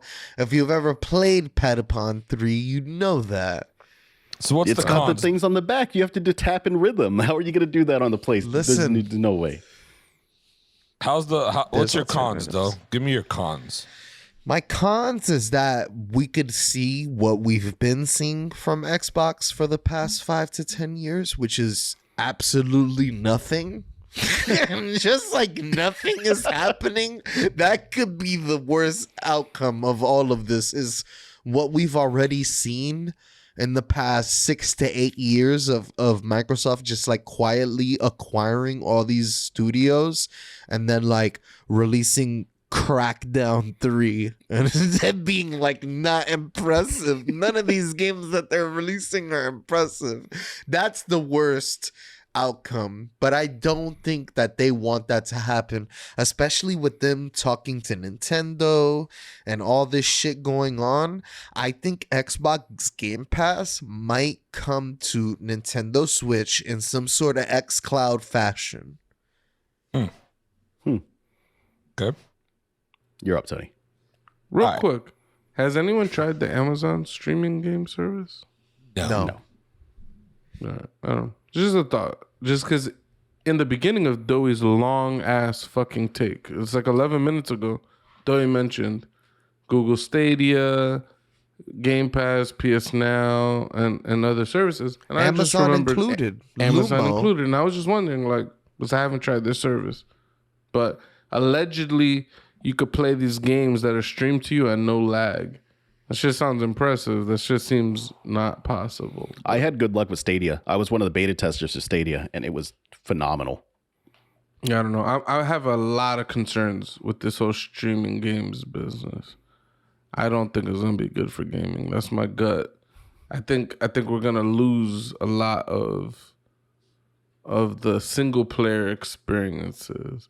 You're going to get a lot of multiplayer games that are capable of making a shitload of money off of selling things to you. Lots of And it's games like- as a service. Exactly. Like a 12-hour, Last of Us experience isn't going to be as profitable as making like a game like Rocket League. One of my favorite multiplayer games, and not to shit on Rocket League, but it's a game, and you could keep people playing forever, and you could keep selling skins and sell all types of cosmetics and maps and all types of shit. Like, the metaverse is coming, and we can't stop it. And that's not even a snarky comment. Like, the metaverse is a concept that all these studios, all these developers, it's a thing they're looking into, and it's coming. I don't know what the fuck it's gonna look like, but it's a thing that's gonna happen. I think, and it's gonna change everything. It's gonna change the way that we game. I think Who wouldn't want to play PlayStation Home again? I wouldn't. Okay, Tony. As the guy with the 100, I think I got 100 over 140 platinums. I think. I do not want to play PlayStation Home. Okay. So, real quick, my shit won't be as long as Pucho's or Doughboys, but the pros to it, they bought all the games or the studios, so Gamepass is gonna be fantastic for the people who have it, right? That's what happened. It's just a number. He just came back from Pittsburgh like 2 minutes ago. So Microsoft bought all these studios. Oh, he's making it known. So Microsoft bought all the studios. They got 30 studios. Right now they have 30 different fucking studios. So they got potential to drop some heat. Have they dropped heat since they bought the other ones? Not really. Them buying these major ones, does it look like they might push something? Sure. Hopefully they do. I mean, it's a plus for people who own Xbox if they're going to make it exclusive. That's the only pro that I've seen from this. And maybe also, like Doughboy said, it might push Sony to do something quality-wise versus quantity, right? The cons is that Sony is now in a predicament to where if they don't step up, they could lose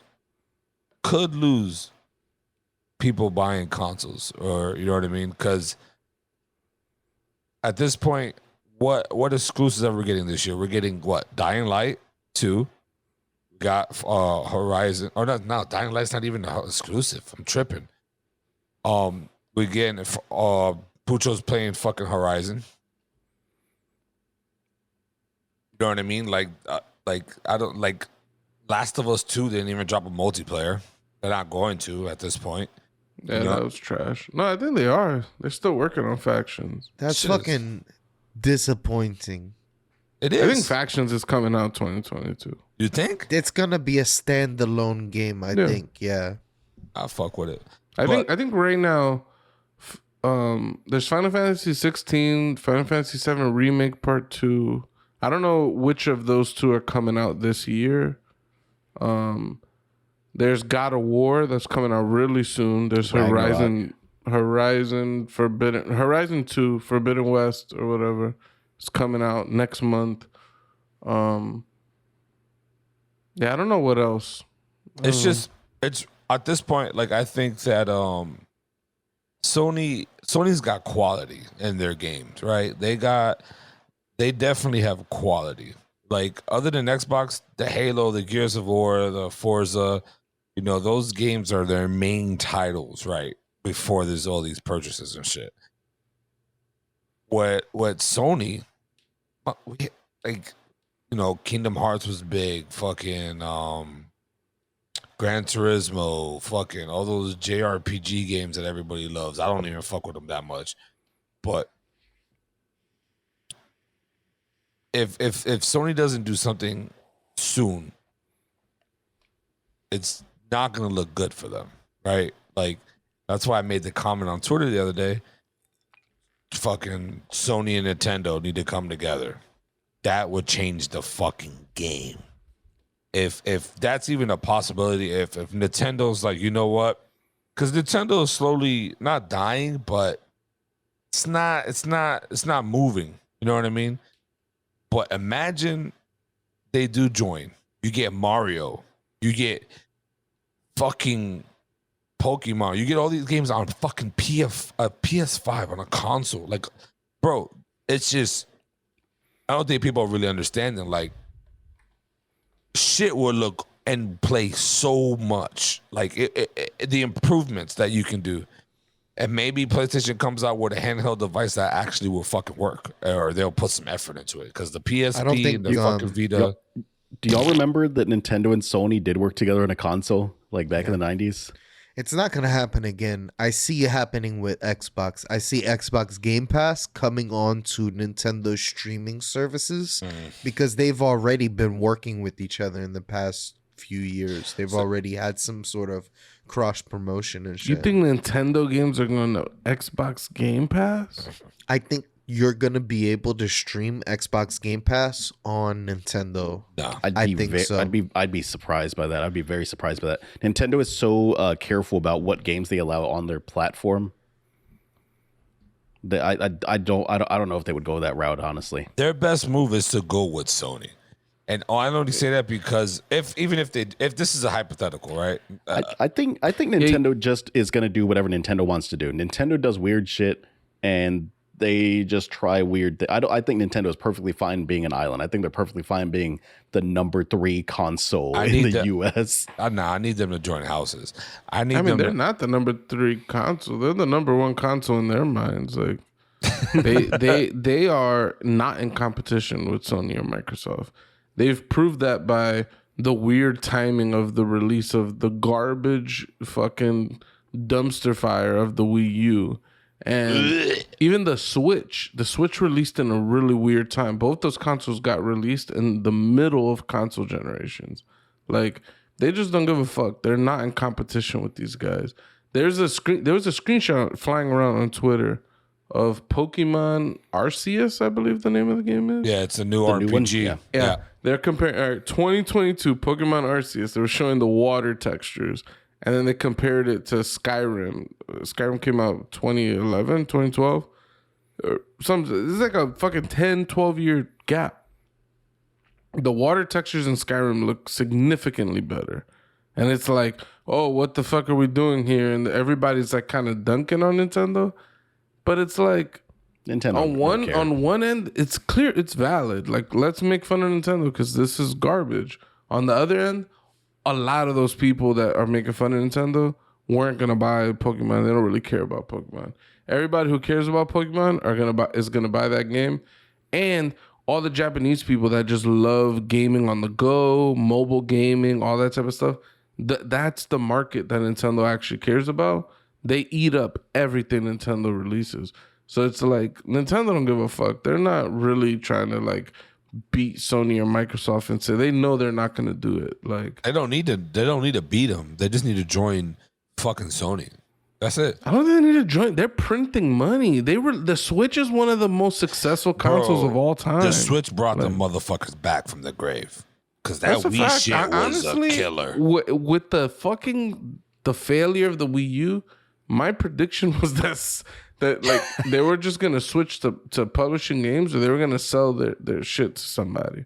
I thought like Sony was gonna fucking buy Nintendo or some shit. Like, that would be awesome, bro. I'm telling you, a fucking Mario on a Sony game, or a fucking like Mario Kart, like you're on mute, though. You're muted. Graphics don't make a Mario game. No, the story does, and PlayStation does a really good job. No, What do you mean? it's The story doesn't make Mario? Nah, no one gives a fuck. what the fuck? Are you serious? The stories in Mario are schizophrenic and insane. Odyssey wasn't a good story mode? It was a good story mode, but it wasn't a good story mode because of the story. It was a good story mode because the controls on Mario are always nice and tight. They're made for all different kinds of gamers. They're made for casual gamers. They're made for speed runners. They're made for Mario fanboys. Like they're not good games because of the story. Tell me the story in Super Mario Galaxy.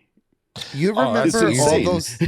You remember all those versions of games made on Unreal 5, and like Dragon Ball Z and all these games made in Unreal 5 and they're Unreal 4, and they're like, oh, this game would look so good. It looks like shit.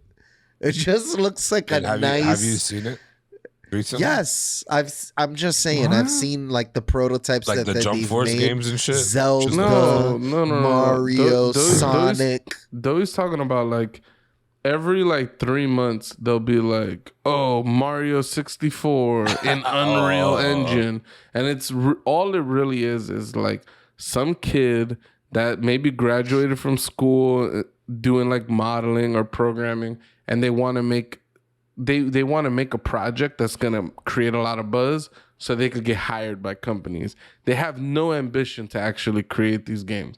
They're just projects to create buzz. But the games actually look like shit. Like if you really look at it, they're not that impressive looking. Like they just have like a nice there's like a nice paint job, you know. It's like bright and vivid, but like if you really look at it, you're like, these characters look plain as fuck. Like it's not that impressive. So you guys wouldn't want to play like a Mario on the PS5 or a Pokemon on the PS5? I don't think it's gonna add anything that a Mario on the Switch is. I'd be happy with Mario. I'd fucking get a platinum trophy in a Mario game. That shit sounds hype. Okay, but it's not gonna happen in the foreseeable future, Tony. All right, whatever. Nintendo's printing money with the Switch. They don't even put their games on sale. They don't give a fuck. What's next for Nintendo? What's next for Nintendo? Switch 2, maybe some sort of. You can't predict what's next from Nintendo. The next Nintendo console could be a pair of glasses you wear. They're insane over there. It could be anything. The next console could be. Think about it. Like they went from the N64, which was a strange console, 4 controller ports, weird remote, to the GameCube, which is kind of tame. Then they dropped the Wii, which was batshit. Motion controls is the main gimmick, but I think it's the best selling console of all time. That shit broke more TVs than it sold consoles. So what? No way. Are you crazy? Are you crazy? The Wii printed money, and it was so cheap, and it was so basic. Then they made the Wii U, which is the Wii U was like horrible. two Wiis. It was terrible. It was like I remember I was working at Target when the Wii U came out. I heard you like Wiis. Yeah, I was working at Target when the Wii U came out, and like parents are coming in. They were like, "Yeah, I'm trying to buy this Wii U game for my kid's Wii," and I'm like, "Nah, like it's a whole other console. Like it don't work like that." And dude, you don't even know how many parents I had that conversation with, and they were telling me I'm wrong. I'm like, all right, go to electronics, motherfucker. Okay, stop wasting my motherfucking time. Like, I like the Wii take a U shot. Personally. Tony, rest in peace to the Wii U. I got it. Tony, get us out of here after this shot. Yeah, that's a fact. The shot is a breaker. This is why I was getting the shots. All right. Even though we love this purchase shit, we also love hip hop. Some of us. 3 out of 4 of us. 3 out of 4 of us love hip Except hop. for this fucking piece of shit called Pujo. Hates hip hop. For those who listened and know that Pujo's a hater, drop another hater bomb on Pujo on this episode. Drop that shit. Let it be known. Shit. Drop it on this fuck boy. Yo, shout out to Million Ideas. Shout out to Derek Williams 007 because he's been all over these fucking 007. All right. Shout out to everybody who commented on that video because it made us better as human beings. I hope you know that. But before we get into that next topic, I want to thank everybody who what's this face? I hate this. I hate when you do that face. But first time listeners, first time viewers, please subscribe, like, and share our fucking content. I'm being a little bit aggressive because the Jameson's kicking in, but it's all love. We're on all platforms. We're on IG, Facebook, TikTok, Doey's fanboy page. We're on iTunes, Spotify. We're not on Pandora. We gave up on that shit a long fucking time ago. We're still trying to get approved. But, like I said, it doesn't take nothing but to hit that click on subscribe, hit that notification bell. That way you guys get these hot, ready videos, hot and ready. Hit that share, hit that retweet. All that shit above it and beyond. We love and thank you guys for the support, even the negative comments and everything that comes with it. We love it. We laugh at it. We're here to see all your comments and hear what you guys got to say. You know what I mean? At the end of the day, that's what it's about. But going on to our next fucking topic. We got Cordae. Fucking, I don't know if you guys have ever heard of him, but this guy is a rapper from he was born in North Carolina, moved to Maryland. He was known as YBN Cordae, dropped that name, and just became Cordae. He dropped his second album, which is his sophomore album, which we're going to be talking about here right now, Bird's Eye View. Yo, the best thing he ever did was drop the YBN the Cordae shit. Was that collective not good? Because they were like a rap collective. They were a right? rap collective, yeah. They didn't own it. He says it on one of these songs, which is cool because he like lets people know like why he dropped the YBN name. He didn't own that shit. Someone else owned it. He was not into that. Smart. So this is his sophomore album. His first one was The Lost Boy, which dropped in 2018, I believe. No, 2019, sorry. The guy is very talented, down to earth. Like I've seen a couple of his interviews and stuff like that. The kid's 24 years old. Well, I say kid, but the man's 24 years old. And it's a fucking great artist. Like shout out to my coworker Nixon. If you're watching, I know you watch. He put me onto this album, Bird's Eye View. I listened to it and I threw it in the chat. I threw it in the chat for all you guys to listen to it. But yeah, man, 24 years old, dropped his album, Bird's Eye View. We all listened to it here on the pod. And the man's good. The man's fire. The man said he gets inspiration from Nas, Big L. He does Jay-Z. a lot of name dropping in this episode, or in this album. There's a lot of name dropping. Yeah, bro, the man on Yo Gotti. Yeah. You're muted again, Doe. Yeah, you're muted though. God, actually had me concerned. I'm like, is he so fucking delayed? I gotta deal with this fucking audio. No, I was not feeling that Yo Gotti shout out after You Young wasn't Dolph's feeling it? death. No, bro, not after Young Dolph's death. You always want to What do you attach mean, that what do shit you with mean? that, Tony, man. you're literally doing the fucking longest intro All right, of all time. I'm sorry. All I'm right. just giving props. Let's just quick. And We're when doing we a say track by quick, track. when we say quick, Doe will hit you with a 20-minute. I'm talking quick. What? Just quick impressions right across the board. Doe, you're in the top left. Go, Doe. What's Hit your me, quick hit me, impressions hit me, of hit me. the album? All Before right. we go track by track, I just want to hear quick impressions. Quick impressions of the album? Solid offering. Very solid offering. I enjoyed what I heard for the majority of it. Mostly liked what I heard until Eminem started playing into my ear, and then I severely did not like what I was hearing. Guy's a piece of shit. All right, Tony. Fantastic album. Great body of work. He's definitely, he doesn't follow nobody. He follows his own path. He's inspired by many artists, but he takes their blueprint and makes it his own. I think he did a great job with this album. I actually agree with that. I heard several Mateo? different inspirational.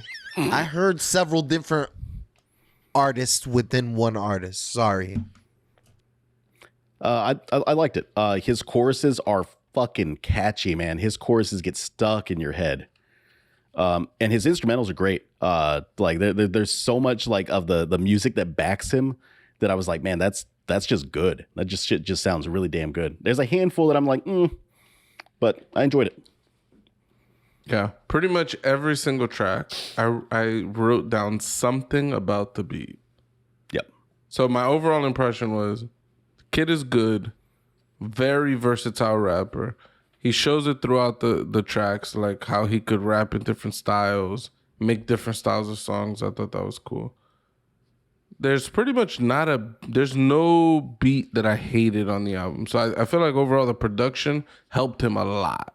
I think Champagne Glasses, I didn't like that one as much. The beat and like the instrumentals back in it. Yeah, maybe I don't know what I wrote about it. I'm gonna glance, but it could use less snare overall. The album itself, there was the tracks that use snare drums. They were powerful. I'm not a fan of the snares. That's actually what I liked about the album, is that like it is a hip hop album with a lot of youthful sounds, which is like leaning towards the trap era. But I liked that it had a hip hop foundation, a very boom bap foundation.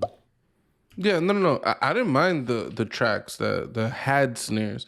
It was like some of it was getting a little bit into like, all right, we're fucking entering a drum line now. Like, and it was like, all right, I don't know. And then I felt like the pacing of the album was not good. Like, I thought it was weird that the first half of the album was like, you're listening to this kid and it's good and all this stuff. And then the second half is like almost all features.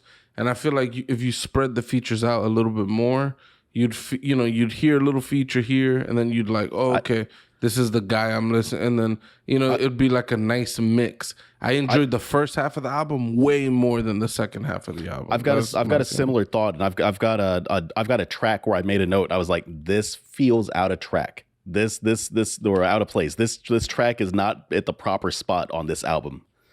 But we could do our track by track breakdown. Or did you give your impression, Tony? Track placement in an album is extremely important.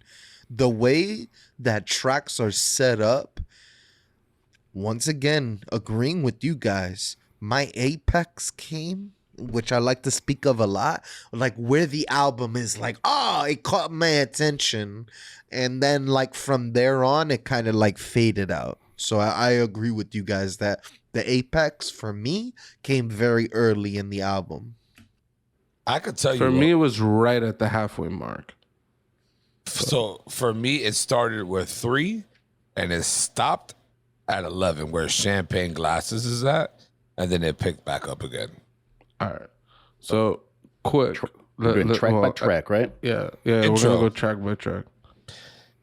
So the intro starts off with a little background real quick. The intro starts off with his boy Simba in prison. Shiloh? Yeah, Shiloh's intro. That starts off with Simba. Simba, his brother, is in prison, and he's the one speaking, and it leads into the second track. He did that because I think Shiloh's in prison. His friend Shiloh's in prison. It's called, his name is Simba. That's what it was said. Ready? You don't think the song is called Shiloh's intro because it's Shiloh? The guy literally says, "Hey," in the interlude in the middle of the album, he's getting the call saying, "Hey, do you accept the charge from Shiloh Willing? Shiloh something." It's the guy's actual name. Like the dude is in jail. Like maybe Sim's a nickname or something. I didn't even know that. I was quick interlude. Yeah, I was cycling today, listening to the album, and somebody in their car was like looking around trying to figure out where that shit was coming from. Fuck. Did Doey just glitch like a horror movie for y'all? He was like on one side of the camera and he just flipped over to the other side immediately. So with the crazy hands. I looked at my notes real quick, and Shiloh Young, his AKA name is Simba. Okay, all right, just to verify. So that way, I think it's his friend, not his brother. He calls him his brother. It's his friend, but he calls it his brother. I know the intro is not the most important one to break down, but I like the strings and the piano in that a lot. I thought they were really good. They were very melodic and kind of pulled you in. It was like setting the scene. Kind of, I liked it. It was a good intro. It's a setup for a track too, for sure. Go ahead, Pooch. What did you take from that? I didn't like the intro at all. No, but it was there's the intro that's just the dude doing the freestyle from jail. The second track, I think, is what you're calling the intro. No, I was just referring to the intro instrumental lead in entirely, not the. Was there even a beat when the dude was freestyling? I thought it was just a cappella. It was there was like strings and piano playing. It works into the next track. It works into that Gene Michael is on the next track. Okay. I thought it was cool. He's putting the homie on, especially from the pen, right? Dude is in jail. He's putting his homie on. It's just very respectable. I wasn't a fan of the bars. I thought it was cool. The first time he held the 9 was when he was 9 years old. I was like, that's a cool line. But, I wasn't a fan. I'm not into the flow jail itself wasn't great. I'm not into jail cell calls. What do you want? The that fucking shit- studio quality? Like it's No, jail. I would we're rather listening them to a fucking not. album, Yeah, yeah. that shit is terrible. I would be honest. it authentic. Okay, second track. John Michelle. Gene Michael. Let me start off Gene real Michael. quick. Let me start it's off real quick. Jean-Michel. Jean-Michel. I think it's. I Gene think it's a Michael. good way to start off the album. I think he does a very good amount of lyricism, and there is like a very nice beat behind it, and I think it's a great way to set off the album. I think His lyricism is what stood out to me. There's a thing that this reference he makes. It says like 10,000 hours penmanship well perfected. I'd like that. I don't know why that stuck out to me, but I like that a lot. Yeah. That No. reference Yeah. to 10,000 hours is how long it takes you to master something.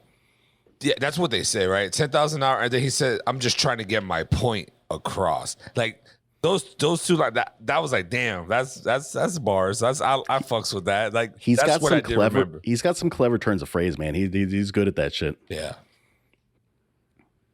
Tony, What about- since Dory ran off. So from that, the beat got me. Just that first sound of it, I was like, oh shit, okay.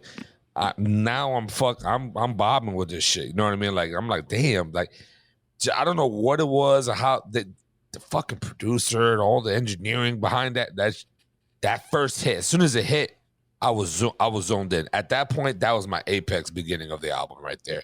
Bam. I was zoned in. I started paying attention to the lyrics and stuff. I even played it back before I got to track 3. I played it back just to revisit everything again because I was just so caught by the beat. Same. I wasn't cutting you off. You done? Oh yeah, go ahead. No, my bad. I was just saying same. I also ran it back because I was like, wait a minute, what did I? Yeah, go ahead, mother. No, I don't have any other notes on that one. I like the song. I thought his lyricism is fantastic, like Doey said. Like especially in this song, it was strong. Yeah. So He's a good storyteller. He's a fantastic storyteller. Yeah, the whole album it's like a concept album. He's just telling stories of his life, which is cool. I loved the so I play a little guitar, right? I'm a terrible musician. But it's sort of what I mostly pay attention to since I grew up listening to hip hop, then I started playing guitar, and now when I'm older, I listen to the music in music, right? Not just the lyricism and all of that. So it's kind of what I ended up paying attention to. And this track reminded me of tracks off of like Reasonable Doubt and those old like 90s hip hop albums that had like very simple beats. Like this is like a kick drum and a piano, like, and it's just like, but it, you know, it just has so much feeling. Like it's, I don't know, I really enjoyed that. Aside from that, the lyricism was awesome. The bars was cool. There was one bar that bothered me a lot because I get stuck a lot on things. But he says, "Consider this a venomous haiku," and I'm like, "Wait, where's the haiku in this?" And like I spent a lot of time analyzing this. There's no fucking haiku there. Very disappointing. Okay, or maybe I'm too dumb and whatever. So that bothered me. What I really liked, right? In college, I was an art major. Okay, before I became an engineer, I was an art major. So Jean-Michel, dude, you know, he's an '80s artist, right? Kind of popular. You know, he's cool, Andy Warhol, shit like that. I love the fact that he named this song that because it's like when people think hip hop, they think the boom bap shit, and this is like a boom bap track. And he's trying to say, look, this is the art of hip hop. Like, and I named the song after an artist. So he's like showing, like, I could do this artist shit.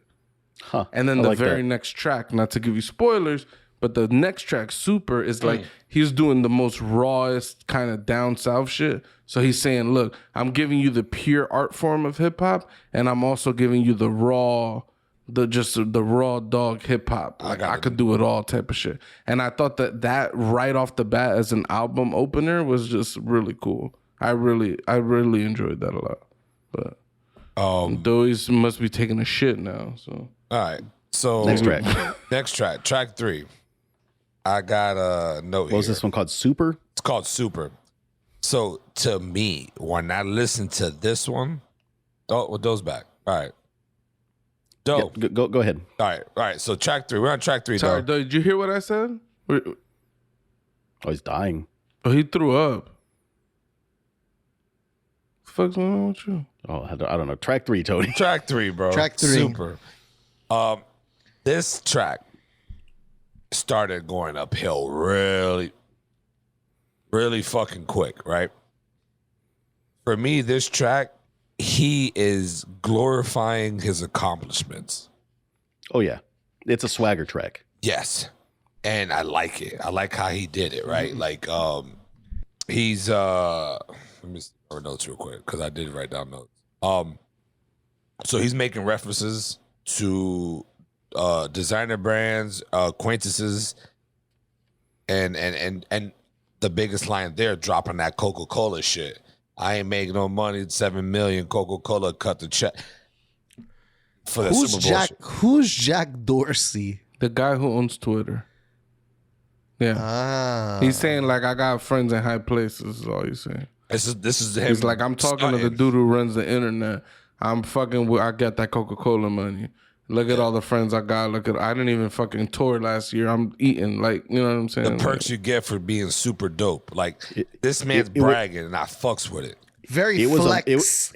Yeah, it was a flex. It was a very braggy track. My favorite lyric on it was, I'm on some movement shit. You're on some moment shit. Oh, like yeah, that. yeah. Bro, I listened to this track like 3 times, 4 times. It's not my favorite track, but I listened to it because I feel the energy. I feel his happiness. He's hyped. Nigga, like he's making it. Like this is his second album. His first album did great. His second album, he's like, yo, I got connections. I'm doing shit, but I'm humbled. But I'm gonna flaunt a little bit for y'all. Like I feel like I don't think there's any humble in there, honestly. Like No, there's a lot of braggy tracks on this. It's flexing tracks, which is fine. The dude's doing numbers. Like he said, he says that in one of his songs. He's like, I'm doing numbers. No, like this one, I mean, he's flexing, right? But he's an actual humble ass dude, bro. Like the man ain't really like that. But I'm sure that he might be. I did not get any bit of the humbleness from the album. This track is pure flex. Like just like he's talking his shit. He's just really in his bag, and he's trying. This also sounds like one of the more media side songs. Like this is something that could be pushed out as a single. And to go back to Doe's point, and I think it was the beginning of verse 2. The beginning of verse 2 where he says, this is why I dropped MLYMB or whatever, because I ain't on that shit. That's the comment that Doe made earlier, and he that's where he dropped it on this song, which to me was another major flex. And I don't know, I fucks with this part. The part 2 or track 3 is fire. I fucks with it. Mateo, what do you think about it? So the lyrics are solid. There's a handful of tracks where I wrote down some lyrics. This is one of the ones, that movement shit. Like I like that. That stuck out. It's a flex track. It's swagger. It's good though. Yeah. For me, not my favorite song on the album, because I'm not a big fan of the swagger, of the show off, of the name drops, of the money talks. To me, it's a cool song to vibe to, but for me, there's not a lot of substance there. Besides the fact that, you know, if even half of the shit he's talking about is true, then it's cool. He's done some accomplishments in life, but it's not my type of song. But also, though, just to repeat, I don't know if you heard what I said, though. The previous track, I thought it was cool because it was named after an artist, and it sounded like he's trying to show you the art of hip hop, followed by this song, Super, which is just some raw, like, I'm going to just talk shit and talk about my money and I'm flexing. And it was just like, to me, that's why I enjoyed this song a lot, because it was like, this is how versatile I am. And no, I didn't catch that. No. That's what I enjoyed a lot about this track. But overall, not the substance of the song, not for me. Next track, Tony. All right, so next Hold track. on, I didn't get to say mine. Oh wait, did I say mine? You literally did. Yeah, you did. Okay, sorry. So So track number 4, Mama's Hood. It's a sad story. Yeah, it goes a little dark, but I fucks with it because he's like putting his heart on his sleeve type shit for me. Another one, when I heard that beat hit, I was like, okay, I already felt the mood shift. The mood has shifted right now. Right now, this takes me to Kendrick's fucking Kendrick's album. What was it? Pimp My Butterfly or whatever. This is the kind of vibe I got. And once again, he idolizes, not idolizes, but Kendrick's another one of his big inspirations as well. I caught that fucking West Coast Kendrick vibe off this fucking track. And Absolutely. I fucked with it. That shit, literally, I was like, damn. The bars was fantastic. The man's got bars. But yeah, that's what I felt from it. This whole album feels like a mix of all my favorite rappers. Like, especially with that one, I felt Kendrick, but more so, I felt like he had listened to XV at some point. Or like XV is writing for him. Because he has like the bar structure of a lot of XV songs. This song in particular it's one of my favorites on the album. I think it's one of the best songs on the album. Because it has like a story behind it, because it's very potent in the lyrics, heavy-handed side, and it just, for me, is where this is like one of the best songs on the album, if you ask me. And I would like to say real quick, and Pucho could probably correct me if I'm wrong, but I feel like Pucho would feel this track, especially because of how he referenced to college. How he dropped out, and he said the smartest nigga who dropped out, fuck your graduation shit, right? And then he goes into student loans forgiveness. My debt was finally paid out. I'll read it. I'm gonna quote, right? Appreciate the shit. Appreciate this shit because the gutter I came straight out.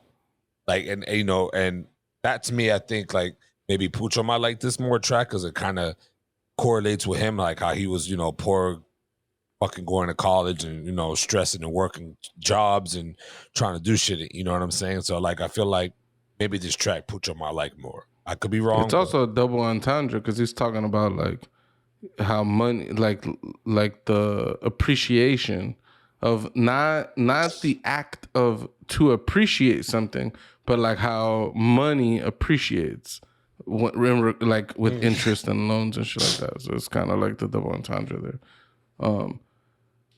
The song was cool. I really like the it's like synths and guitars, which is, again, it's a lot of what I look for is the music, and I really like the production. I think front to back, there's not a lot of complaints. Yeah.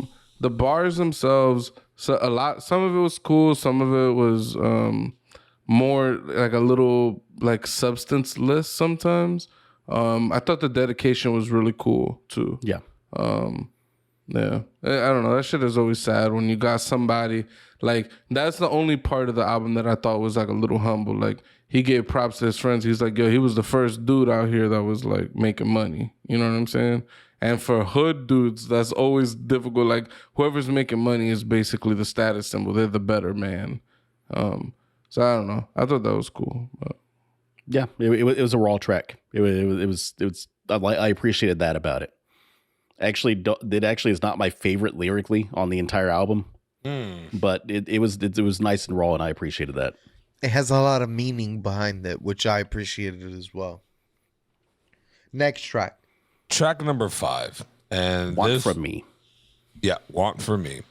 And this one kind of hit. I like, I'm not rich, but like I can really like connect with this one because it's like almost a Biggie vibe, right? More money, more problems. And this is because of this one's really about or what I got from it, it's like how money changes friendship or relationships. And he talked about his girl and shit, like and like what he hasn't done enough for, or he's trying to do, like what can he do to do enough for her? You know what I mean? So I feel like that's it kind of felt like both. Like it kind of felt like I'm do like almost like I do so much for you, and what more do you want from me? Kind of vibes too, right? yeah, it's like how pretty much how money changes your friendship with people. That's what I got from it. This is the track that I thought was severely out of place. I think that like Mama's Hood leading into this track could have been somewhere else on the album. Yes. I feel like the song could have not been on the album. I also agree. Really? It's such a different tonal shift and change. It sounds like a 70s song. I was going to say the instrumentals in it sounded so old school. It sounded very old school. Although I like what he's trying to show us. He's trying to show us that he has this like R&B side to him, because I see a lot of that on this album is showcasing what's ahead. There's one song where he's singing, and it's right. like, I was gonna say this isn't the R&B track. He does the R&B track. Chronicles is the R&B track. Yeah. So like, I don't know. To me, think this was like a mid 2000s, early 2000s, like hip hop love song. It's like the vibe. If it like, it reminded me of like Jigga's Song Cry. It reminded me of some of like them Ja Rule tracks. Chorus heavy hip hop. Just like very like the chorus pieces are the main pieces is what it felt. The chorus like. played a lot on the song, and it was like, And that's not to say, go ahead. yeah, right. That's not to say anything like good or bad or whatever. It's just, and not even saying the song is a love song. There's love aspects of the song, but it just reminded me of the love songs of that like the post 90s era of hip hop. But that's really all I gotta say about the track. I didn't really feel any kind of way. It felt like tonally it didn't really fit. Like I could have done without the song on the whole album personally, but or put it on this too. I don't gotta listen to it. Would have been a 37-minute album then. I do want to say for the there's two verses that I've written down that I didn't quite understand. Well, one I did, the other one that I didn't understand. One of them I felt like it was pretty cool, which was "You Be the Judge." Ain't no Uncle Phil without Aunt Viv. And then sometimes That's I feel love like shit, right? yeah. And sometimes I feel like Russell Wilson, but other days I feel like Rick James. I don't really get that one. That was one of the Russ verses. Wilson Like married Sierra and like, is a committed relationship, Okay. and Rick James openly had sex with all sorts of people. All right. Everyone. Rick James picked tits at the Studio 54. Like, yeah. All right, now I get it. He said it's a love shit. He's talking about like some days he's committed, some days he's doing his dirt. Next one. Sorry. Today featuring Gunner, track number 6. All right, real quick. I really like the song. I hate when they do the thing where the previous song has the lead into this song. I like the intro to the song. I don't like that it's at the end of the previous song. I thought that's whack. I put it in the beginning of the track I want to listen to. Like, You want it all in one. Yeah, because the end of the track leads into the next song. right. The beat starts on the previous track. It's like, come on, man. I want to hear that part. I don't want to like put the song I don't want and then like skip into it or whatever the fuck. Like, I don't know. This song is just like a money chasing anthem, right? Like this is like the song that you wake up to and you put on and you drive to work to tell you to like grind and make some money. It's a trap song, right? It's trap. It's I think it's very 808 heavy. It's what you expect from a 2022 song. Is what I felt. I liked what Cordae did on it. Gunna has one of his weakest verses I think that I've ever heard. It just is so unimpressive and weak. And I think this album, I think the chorus was catchy as hell. it's very catchy. Yeah, yes. that was the most When it catchiest comes chorus to out of the whole album.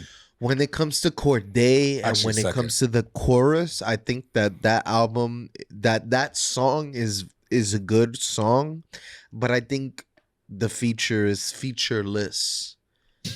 When it comes to his verse, I'm just like, nothing stood out in his verse. And I like Gunna a lot, but he's got to do more than this on a feature for me to be like, all right, this is a good Gunna song. I like Tony? Gunna. Yeah, I can't rock to this though. This is 2 out of 5 at best for me. It wasn't my favorite track. But I mean, I could see why he did it. I mean, because Gunna's hot right now. Like, he just dropped the album. The man sells. Like, he moves. So it seemed right where he added Gunna on this and why. And I feel like he catered this track more towards Gunna than himself. But let's talk about the music. But what do you mean? I'm talking about the I music. mean, you're talking about like the music industry. Like, I don't give a fuck about. I don't even know who the fuck Gunna is. No, I'm Anderson talking is about. bullshit. It's all going to what I'm saying. Like he. I feel like this song was catered to Gunna more than himself.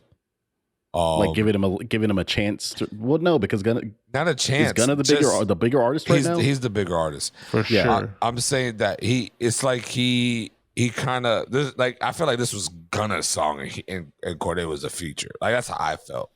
It's a possibility. The beat would lead me to believe that. Yeah. Other than that, I mean, it's okay. It wasn't my favorite. Okay, next track. Next track. Sorry, I only said one bit. I really like the song. I did not like the Gunna feature. I felt like he had too much autotune, and he didn't really say much. I was like, whatever. Pretty forgettable. I don't feel like this is a Gunna song though. Like, I feel like I like Cordae's bars. The chorus was good. I like that he sang on this song too, right? I don't think he did. I don't think so. Man, I'm pretty sure he sang the chorus. I might be tripping, but I really enjoyed the chorus is a little bit more singy than it's rappy, I think, if I'm remembering it correctly. because I remember the singing was harmonizing with the beat in a cool way, and I was like, oh, that musically that sounds cool. Like, I really like the vibe of this. The hook. I think they both were singing it together. And I think they did do sonically something very unique with that hook. I think Cordae was the only one doing it. I don't know. I heard a few times. There's a piece where Gunna starts singing it with him, but I think exactly. I think Cordae's singing the chorus, and I liked how he was harmonizing with the beat, and I like how the beat was a combination of like traditional instruments, like just some drums, guitars, pianos, mixed with like the trappy kind of beat. It sounded really cool to me. I was like, I never really like heard beats like this. It was like pretty unique. I would agree. All right. So next track is just an interlude. I have thoughts on this. All right, we can go quick. I got thoughts on this interlude. I ain't got no feels for it, so go ahead. I got a question for y'all. Why are rap skits a thing? It builds a story, I guess. A story this shit has been around for so long in hip hop. Why is it a thing? Because they're always goofy and kind of cringy and just not that great. Look at the old Eminem albums with his stupid skits where he's like murdering his lawyer and like shooting up places and whatnot. It's such a weird thing that the hip hop industry does. It builds a story. Like Kendrick Lamar or his skits made that album even better. Like, I would say, you know what I mean? It's just depends on the album. Some people know how to use skits properly, and it's just fucking right on. You know what I mean? But it's right on. Like, it's like right on point. Like, it's just fucking solid. But like this one, I don't know where this. I don't know. I think skits have been taken in different directions in the past, whether it be good or bad. MJG had a really good one. where it was two New York guys in Memphis, and like some shit started popping off, and then the two New York guys are like, "Hey, yo, son, what's going on, son?"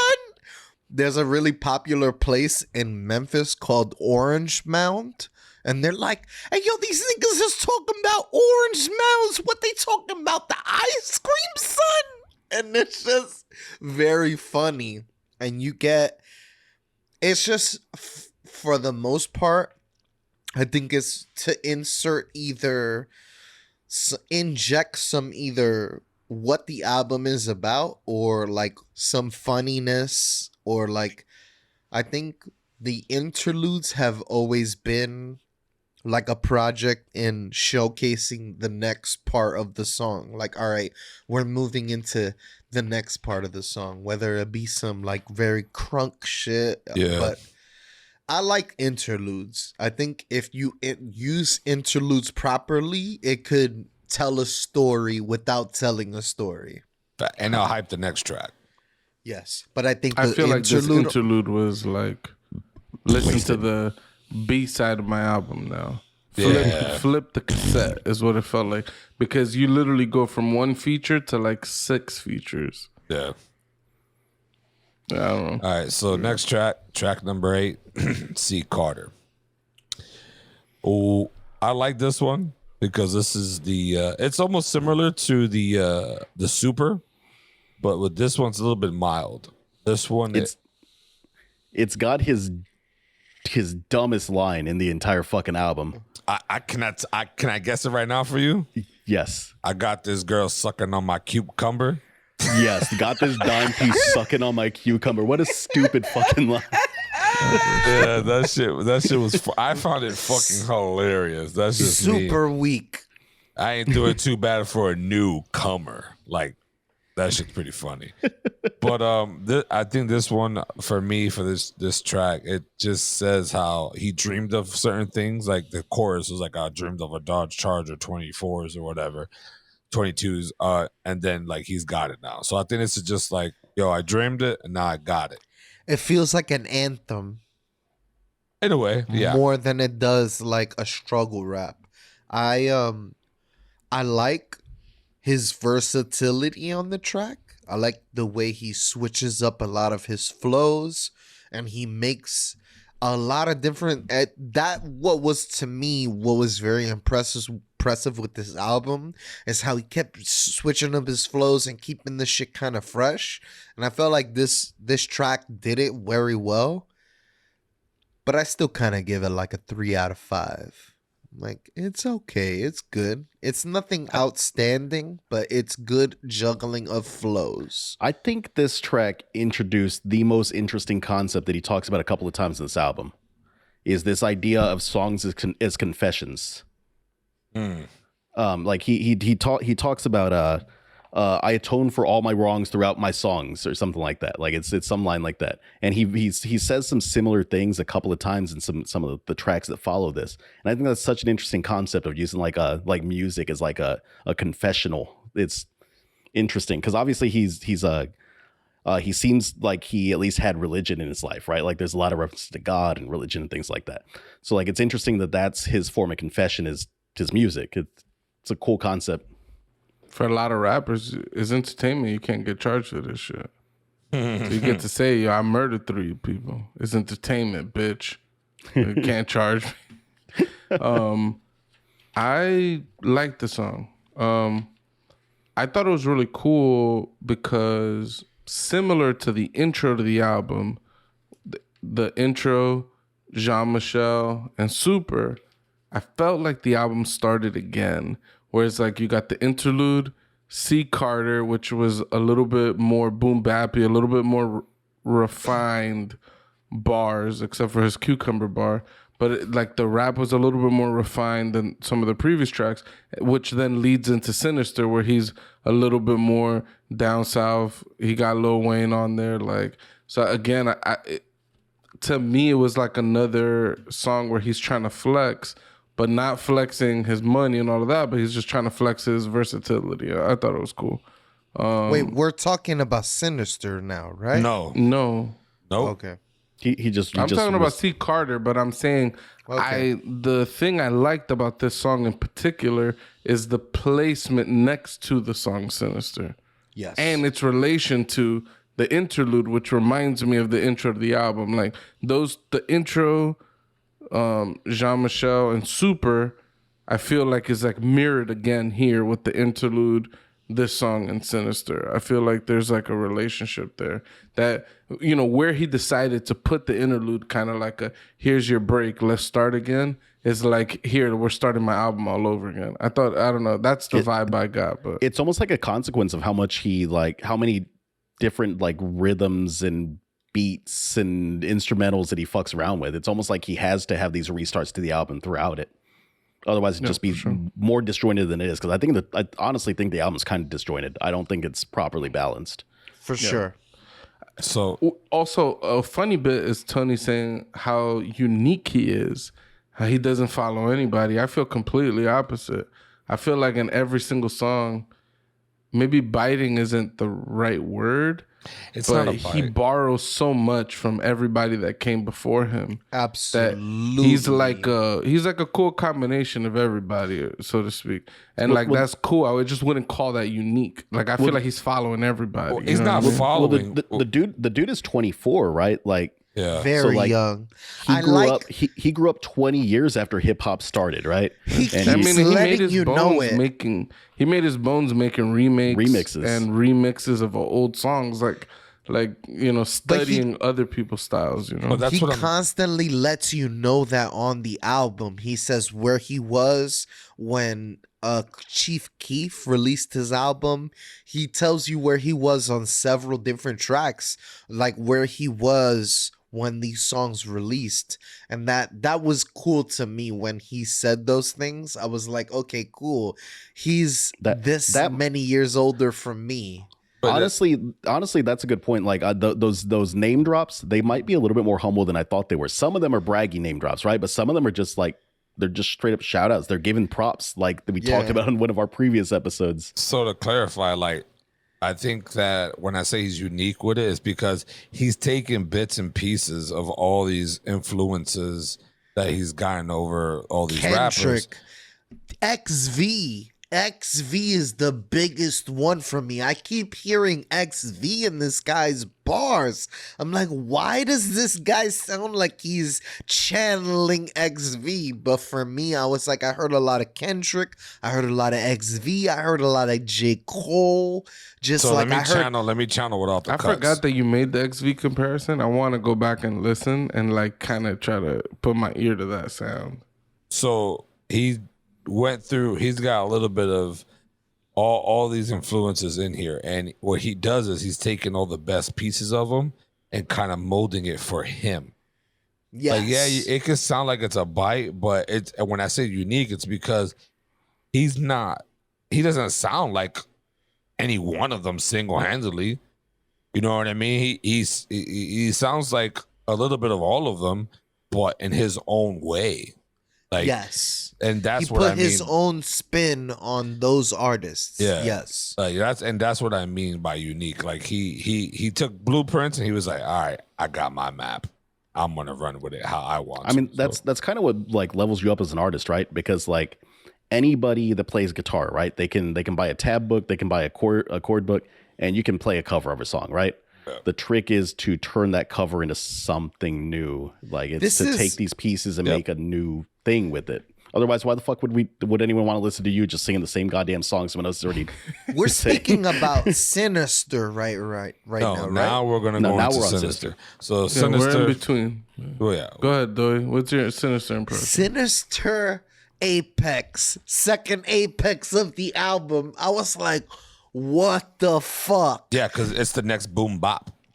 That's Not only is it like an insanely solid offering from Cordae, you got one of the hardest Lil Wayne verses I've heard in so many years. I think Wheezy blew him out of the water, honestly. I think Wheezy's verse was better than his verse on that one. It was so fucking good.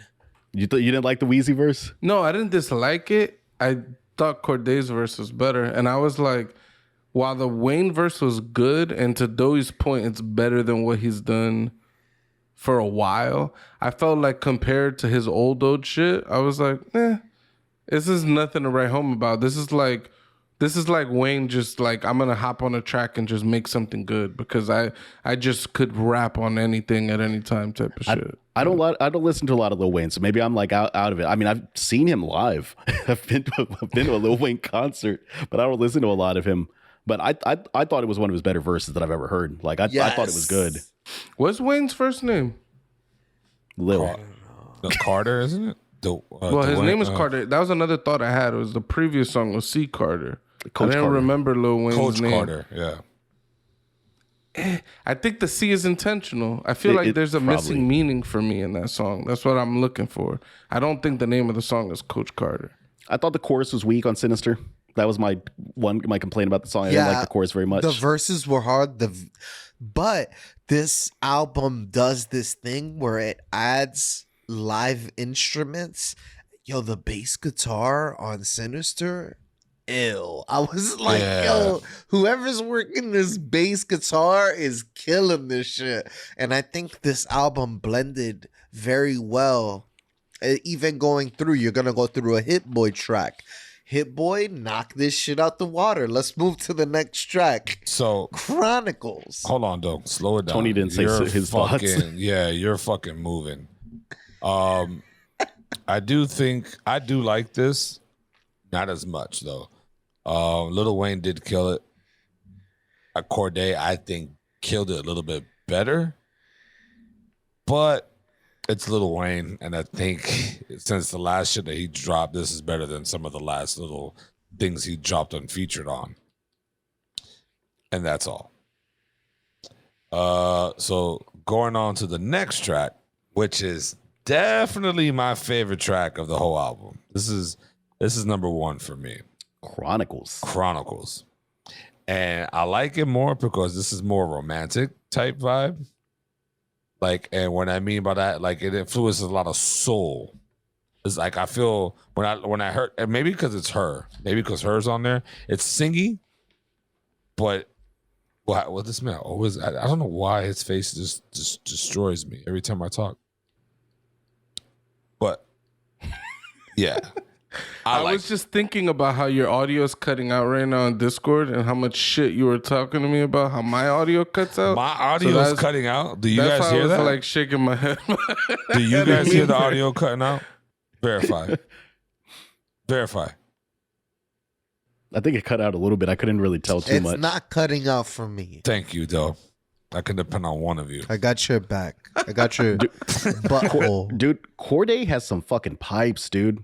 Yo. He wasn't singing. He wasn't singing with autotune, right? The other dude that was singing had crazy autotune going on. Dirk, and he was weak. Dirk, yeah, he was the weakest part of the album, but he was very good. He's very influential. It's a good track for him to be on. I didn't think he was good at all. I hated every single time that he was speaking or singing. But Cordae's got some pipes, man. His singing was fantastic. And the addition of her, very good. What I felt like, I guess, Dirk was like an afterthought. Like Dirk came on after the whole track had been completed already and like threw his verse on there. And for me, Dirk was like an afterthought of like the track. For me, it felt like you could have gone without his verse and been completely fine. Yeah, cut it off the album. I think it was a nice little touch. It was very subtle. I don't think it was that bad. I didn't. But to be honest, too, though, I feel like her took over this fucking track. She's got a verse. She's Definitely on her own chorus. Like and definitely yes. Also, this is the fourth time that he's done music with her. Done it on Lost Boy and on what? I wasn't aware that her existed before this. I need to check out more of her stuff. Her voice is fantastic. God. Very, extremely bro, good you artist. gotta go listen. Yeah. Does she play her own music by any chance? Yes, she has her own albums. Her is a like very Alicia big. Keys, how she Alicia plays Keys her pianos, plays her own. guitars. Like, does she play her own music as well? I don't know. Oh, I was just curious because the vibe of the song is very different from the rest of the album. This is a R&B track through and through. 100%. Like it's like you got some drums and an acoustic guitar, and like that's what you're getting right there. It's like, what I love about That's Cordae's why it's my style. favorite. Is like I'm like, okay, this he can do more than just rapping. It's Yeah, very too much snare. impressive. It was like, yo, here's an R&B track, and then they're fucking throwing all this snare in there. I bet it was because of Dirk. Get him off the track, get the snare off the track. Like, if she was, that shit is like some like they were ready to go to the drum line with that shit. Like, All right, so track number 11, which was the most crazy track for me, because you got Stevie fucking Wonder, Freddie. First off, you got these three guys. Cordae, what happened? What's his face? nah, I just want to bother you now. Oh my So I was just God. making faces randomly. You got Freddie Gibbs, Stevie Wonder. Like, how do you get them? I've never thought I would ever see a Freddie Gibbs and Stevie Wonder on the same fucking track. All right, here's my question. my note What is is Stevie Wonder's contribution to the song? That's my question. It's the harmonica solo at the end. That's seriously all it That's is. it. That's all Right. it is. Yeah. Because I was like, is that what the Stevie Wonder hears? Is that him playing that at the end? That was my question. I was like, what is his contribution to the song? Because This I is love what- Stevie Wonder. I love his singing. And I was like, there's no fucking Stevie Wonder on this bitch. I think this is my least favorite song on the entire album. Pretty positive this is my least favorite one. I did make a note like how weird it was to see featuring Stevie Wonder in this fucking album. Yeah. I Sure. didn't like the song. Yep. The beginning of the song I loved. The synths and the sound of the music. There were little bits that reminded me of like some Final Fantasy songs, and there were bits that reminded me of Earthbound in particular. So something about it felt really cool and nostalgic. And I actually liked Cordae's shit. I thought Freddie Gibbs was terrible on the song. I was like, why the fuck? And I like Freddie Gibbs. And I was like, Freddie Gibbs is horrible on this song. He didn't say shit, and his voice sounded bad. Like, I don't know if the mix was not good, or if there was like a rush recording, or I was like, this shit sounds terrible. And then I was waiting for Stevie Wonder, and all I got was the harmonica. I was like, that also added to me not liking the song. But Yeah. So like for me, I like the beat of the song. Very ethereal, spacey. some would say ghostly. The crystal Ghostly synths. crystal synths, very spacey synths, arpeggios, things of that nature. Freddie Gibbs' verse, 3 out of 5. Not one of his best verses that I've ever heard.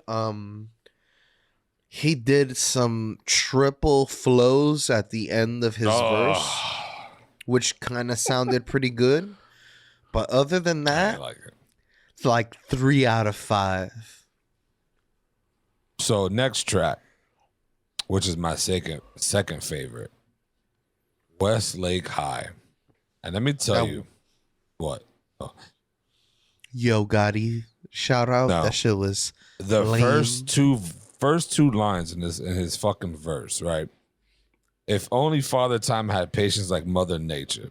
If only I was wiser when I first discovered paper. That right there was fucking nice. That like bar, that. I like that bar. Because he's talking about money. Right? You know what I mean? Like, if I was wiser with my money when I first discovered getting the money. Like, This might be his best storytelling song on the entire album. Mama's Hood would be maybe the other contender for that. yeah. And this is another one where he makes that reference to Songs' confession. Like there's a reference to that in the song. I think that's so interesting. I think it's such an interesting concept that he like tosses in there. Is this the only song on the album that has a sample like that? No, there's another one that has a sample. sample on this album is beautiful. On the song, you mean? On this this track. song. Yes, on this track. It's the only sample I remember. This song, it's fighting for my number one spot. I really like the opening track, not the freestyle. The fucking, I really like Jean Michel. I think that's my favorite song. But this song might also be those two are right there. this song feels like the climax to the album. It feels the album should have ended here. I wrote personally. on my notes, this is the straight up outro track. This should have been the last track on the fucking album. Yeah, No, that's it is really, an outro. That's really my note is feels like a climax. Would have been It is. nice. Would have been a nice ending to an album. Too bad for the B-side. No, The this next is song, the outro. yeah. This is the outro. No, there's 2 more songs. I know, but Yeah, this but is that's the disc, outro too. That's disc 2, a theoretical No, no, disc no. 2. No, No. Parables is the last song on the first disc. No, not from No, my Parables knowledge. is It the says first song on the second disc disc. two. This Is it the first one on the ending. second? Okay. Yeah. So this That's why is I wrote too bad for the B-side. There's no Yeah. B-sides with discs, but it's like, oh, pop in disc 2. but no, yeah, this is the this. Nah, this fuck all has- that bullshit. has This the is not outro. the end. The I ending know. is gifted, unfortunately. It's the last song. Unfortunately, but this is the outro. outro. Like literally, it like I even had to look into it, and this is the outro for the bird's eye view. But If this had actually been the outro, though, this would have been like a fucking 27-minute album. I mean, But, he nah, also yeah. he talks halfway through the track. For me, that's like a throwaway track. And That's you what makes got it an a outro track. Yo Gotti shout out after Young Dolph's death. shout out to Yo Gotti. That's my Memphis connect. I fucks with that shit.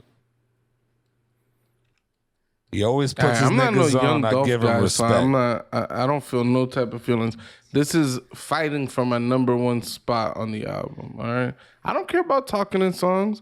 One of my favorite tracks by Jigga ever, "Dear Summer." Ooh, He's just a cappella talk singing for the beginning of the song, and then he drops one of the best verses. It's like, I don't care. Like, Yeah. the music is good, the beat is good, the sample is good, the feel, the vibe, everything. It feels like the ending. Even the way the music is like lifting you high, like that's like the vibe of the track. It's like it feels like an last, ending. Last Call from Kanye West. Such a good ass song. It's one of his best songs. It's like 8 minutes long. Yeah, I love this song, and I was sad that it wasn't the last song. That I still had to listen to 2 more songs, especially the next song. oh my god! Track number fucking 13. Parables. This shit here. Oh my god, dude, that line. This is a Tony line right here. Fuck the early bird, I'ma get the motherfucking chicken. That's a That's the only line I fuck with too. That's the funny shit. Cause I get what he's saying. Like, damn, this nigga's What is he munching. saying? This nigga. I don't understand what he's saying. I think he's saying like, all right, this is me being super basic, not understanding. But the early bird's the rooster. And I think he's trying to get the chick, the hen. You know what I'm hen. saying? He's like, fuck the rooster, I'm trying to get that chicken. Like, and this is me not maybe understanding something. But that's the best that I can make of that. I could see that one. So I mean, I didn't have a lot of thoughts about the song. I didn't like it very much. I think this wasn't my favorite song at all. But Eminem does his Eminem thing when he's featured on a track. He does this thing where it's just like mediocre bars with some clever shit behind it. I mean, Eminem does this. He does the Eminem thing that I appreciate about Eminem in this track. The no one else can play with the rhythm of a flow mid verse the way that Eminem can. That is true. That's a fact. I just don't like it. That syncopated bullshit. It's like, I Why don't want does to hear it it. matter if it sucks? That's how I feel. I grew up as a big Eminem fan, so I appreciate it. I enjoyed it, honestly. So did I. I want to hear like Eminem, the Big Sean, not the Big Sean dropped, not the last album, the album before that one. Eminem had a feature on there, killed the shit. I want to hear that Eminem. I want to hear like renegade Eminem. Like if you're gonna be featured, kill the fucking track. You got the abilities. Like it's like, how do you have one of the best lyricists and you just do the wackest shit? Like I just think- don't want to hear. My only positive comment about this song, I love the guitar on this song. Yes. It was like a lot of cool slides. It just sounded Yes. very cool on the hip hop beat. I don't think I've ever heard that on a hip hop beat. I So it's think- just something that stood out to me. I think Eminem's just been in it so long that there's not a lot of shit that excites him when he's making songs anymore. So he just has to do stupid shit like playing around with the rhythm. He's like the jazz players of And he probably phoned it in. He's like, who's this 24-year-old prick I gotta be on a feature for because of XYZ reason? Like, dude, I don't know if he fucks with this guy. You know what I mean? No, dude, exactly. Why is he gonna go and waste his best bars on like some random ass dude? Eminem fucks with this kid. 100%. Eminem, like, I've read up onto it because I was wondering why is Eminem on this dude's shit? And he did an interview with Hot 97, and he said how Eminem reached out to him and they were talking for like an hour and a half on the phone, and they say, yo, when you got a track for me, send it. He waited a whole fucking year, gave him this remix, and he spit onto it. And apparently these, like, Eminem could just make a props. Like, yo, like, he respects him as an artist and everything. Like, one of the fewer things that Eminem really don't fuck with a lot of artists nowadays, but apparently he fucks with Cordae. And I mean, I don't really like the song that much, but I enjoyed Eminem on this particular track. I thought that Cordae was weak on this one, so I think that Eminem actually had the better verse than him. Ooh, I'm on the other end. I thought Cordae had a strong 2 verses before Eminem came in with his word vomit. I don't think either of them actually had a good verse on this, but I think that Eminem, just because his rhythm playing and the shit that he does is being the person that Eminem is, having that crafting ability.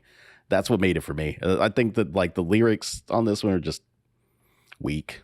I just want Eminem Infinite on every fucking track. Holy shit. Like, yes. just give me, like, you got the abilities. Like, you're one of the best lyricists ever. Like, just kill this shit. And instead, you know, he just brags about being able to rhyme the word orange and then don't really rhyme orange. And you're like, oh, I'm not an Eminem fan. Never been, never will be, unfortunately. Next track and last track. Love the track, okay? I gave the B-side shit. I really like this song. I didn't like Gifted. It was my second least favorite. So Gifted to me, there wasn't really, there was no verse. It was just all chorus singing shit the whole way. I didn't mind it. I thought it was good. It wasn't its worst track on here. The bass was fire. Oh my god, that bass. I need to go back and listen to the music in it. I didn't have any strong thoughts about it. It was kind of a. It's the bass and the beat that got you. It was one of 2 songs where for me the bass was like there, and I was like, oh shit, that sounds cool. They're not playing just bass. Like the bass to like they're playing music with the bass guitar, and I was like, "Oh, that's dope." Like track 2, when that first beat hits, bomb! It's just right there, it grabs you. I need to go back and listen. It didn't blow me away when I listened to it the first time. Yeah, don't try to listen to the words. Listen just more to the beat and let it just fall into play. It's a different feel. Roddy Ricch and Cordae do this like duet kind of thing where they kind of do. They finish each other's raps, so he'll do like a certain amount of bars, and then he'll do a certain amount of bars, and I think that mixed with the laid back beat, I really enjoyed this song a lot. Like, I thought this was like the real ending. I was like, okay, this is a nice ending to an album. No, the nice end, the best ending was Westlake High. Right. I feel like this song should have replaced the other song that we were saying. This shit needs to get out. I loved the duet thing. I feel like this is how features should be. Like these 2 guys, they got on the track together and they made a better song together. Like, and I don't know. I really enjoyed that. This is the only feature I like on the whole album. Aside from Her was cool, but I don't think that it was. Her wasn't, I don't know, for me, Her was just like adding to like the feel and the ambiance of the song and not really like delivering a piece of song. You know what I'm saying? I think that Dave gave us a peek into how these features work, where it's just like a dude drops by the studio one day and drops some shit and then he leaves. And it's not actually a collaborative effort. It's just, I'm here. I'm going to do my thing. I'm going to fucking book. The only collaborative thing in the entire season of Dave was the shit he did with Gaeta at the end. Everything else is just a featuring, right? Right. And- this feels like they collaborated, like they sat down and they wrote some shit together. I also like Roddy Ricch, so maybe I'm a little bit biased on the track, but this is actually up there. It's interesting. Mateo says his second least favorite song. I think this might be my third or fourth favorite song on the album because it was interesting. I like the bass guitar. I like the drums. I like the guitar. I like the fact that they were finishing each other's verses. They were singing the chorus together. I thought all of that shit was really cool, and it made for a pretty unique song across like the track list, like comparatively speaking. I need to go back and re-listen to it. Like I'll try to listen for what y'all are hearing and seeing if I can appreciate it a bit more. I listened to this shit literally like 5-6 times already, front to back.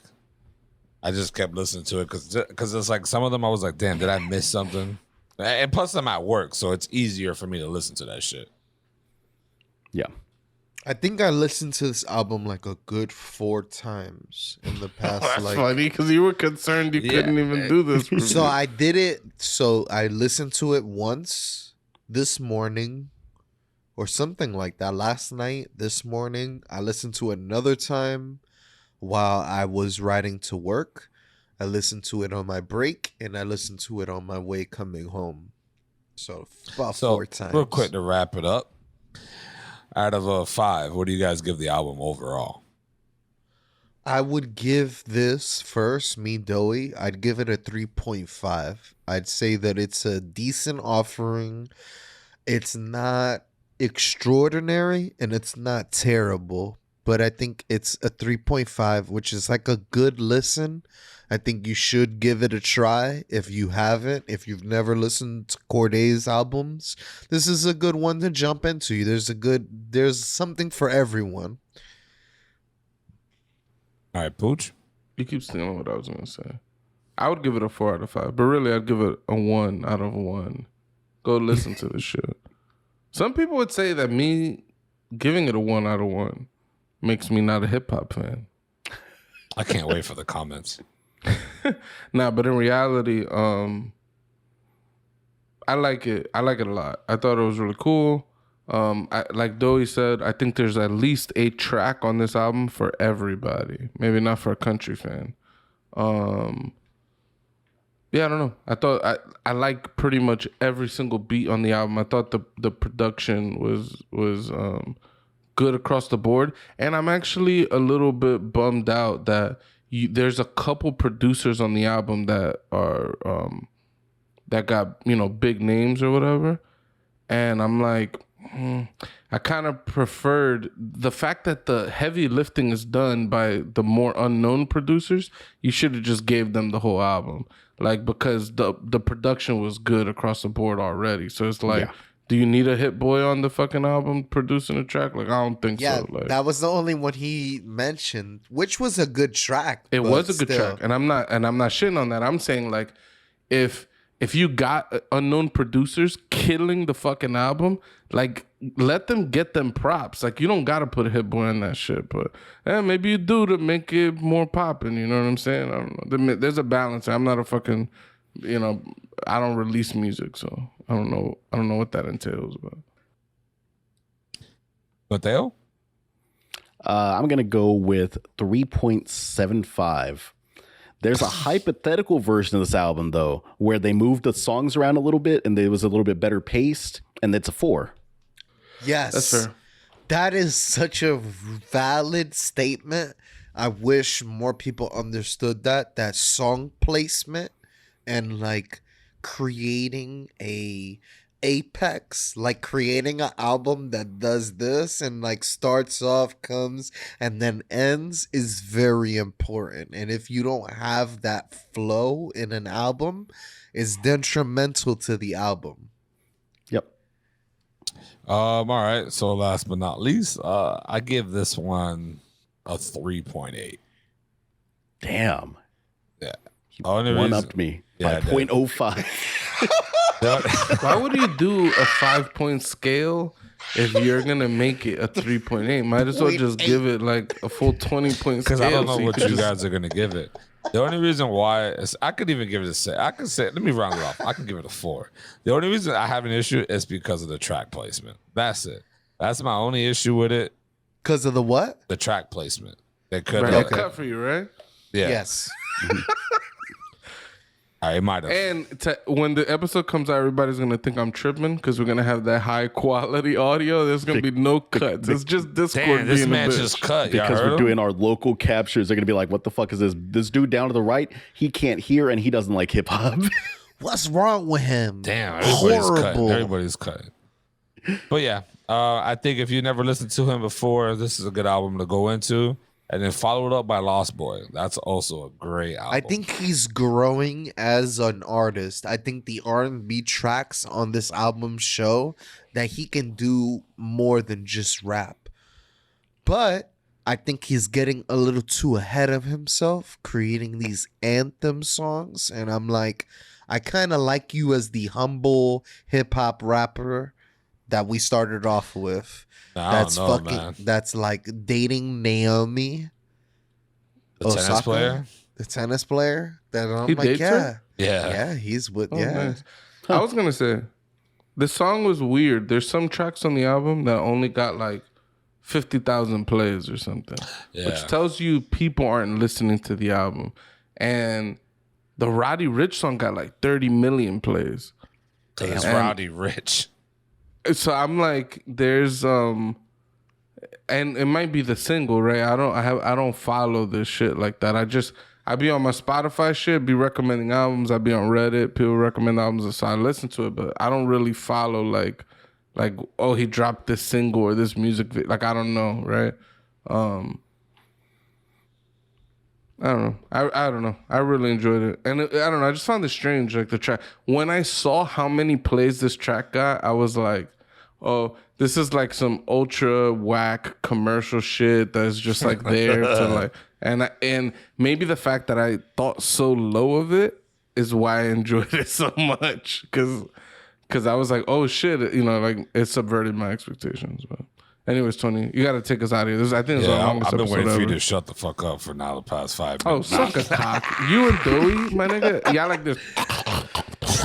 This Bro, nigga has the longest. you gave Cordae the guac 17,000 on the intro to this fucking I album. was just You trying to make killed sure all the everybody- minutes we had on this I was shit, just trying to right? make sure You everybody killed- knows you who it was is. like, That's it. Yo, and Cordae, he's from North Carolina, but he moved to Maryland. So he gets Listen, to rep. man. He gets to rep Yo, that too. I was okay? just making sure. I was giving And I'm like, information. nah, son. So- they criticize this for giving a life story, I and was now just- you're doing it. Nah, I was giving out information for people who don't know. That's it. Nah, that's cool. It's cool. I'm just Shout out to giving them shit. Cordae. Yo, if you want to drop a little like on here, Cordae, follow me, man. We out here. Follow up the one up. He Yeah. wants 2 verified. 2 verifies for my shit, dog. Let's go.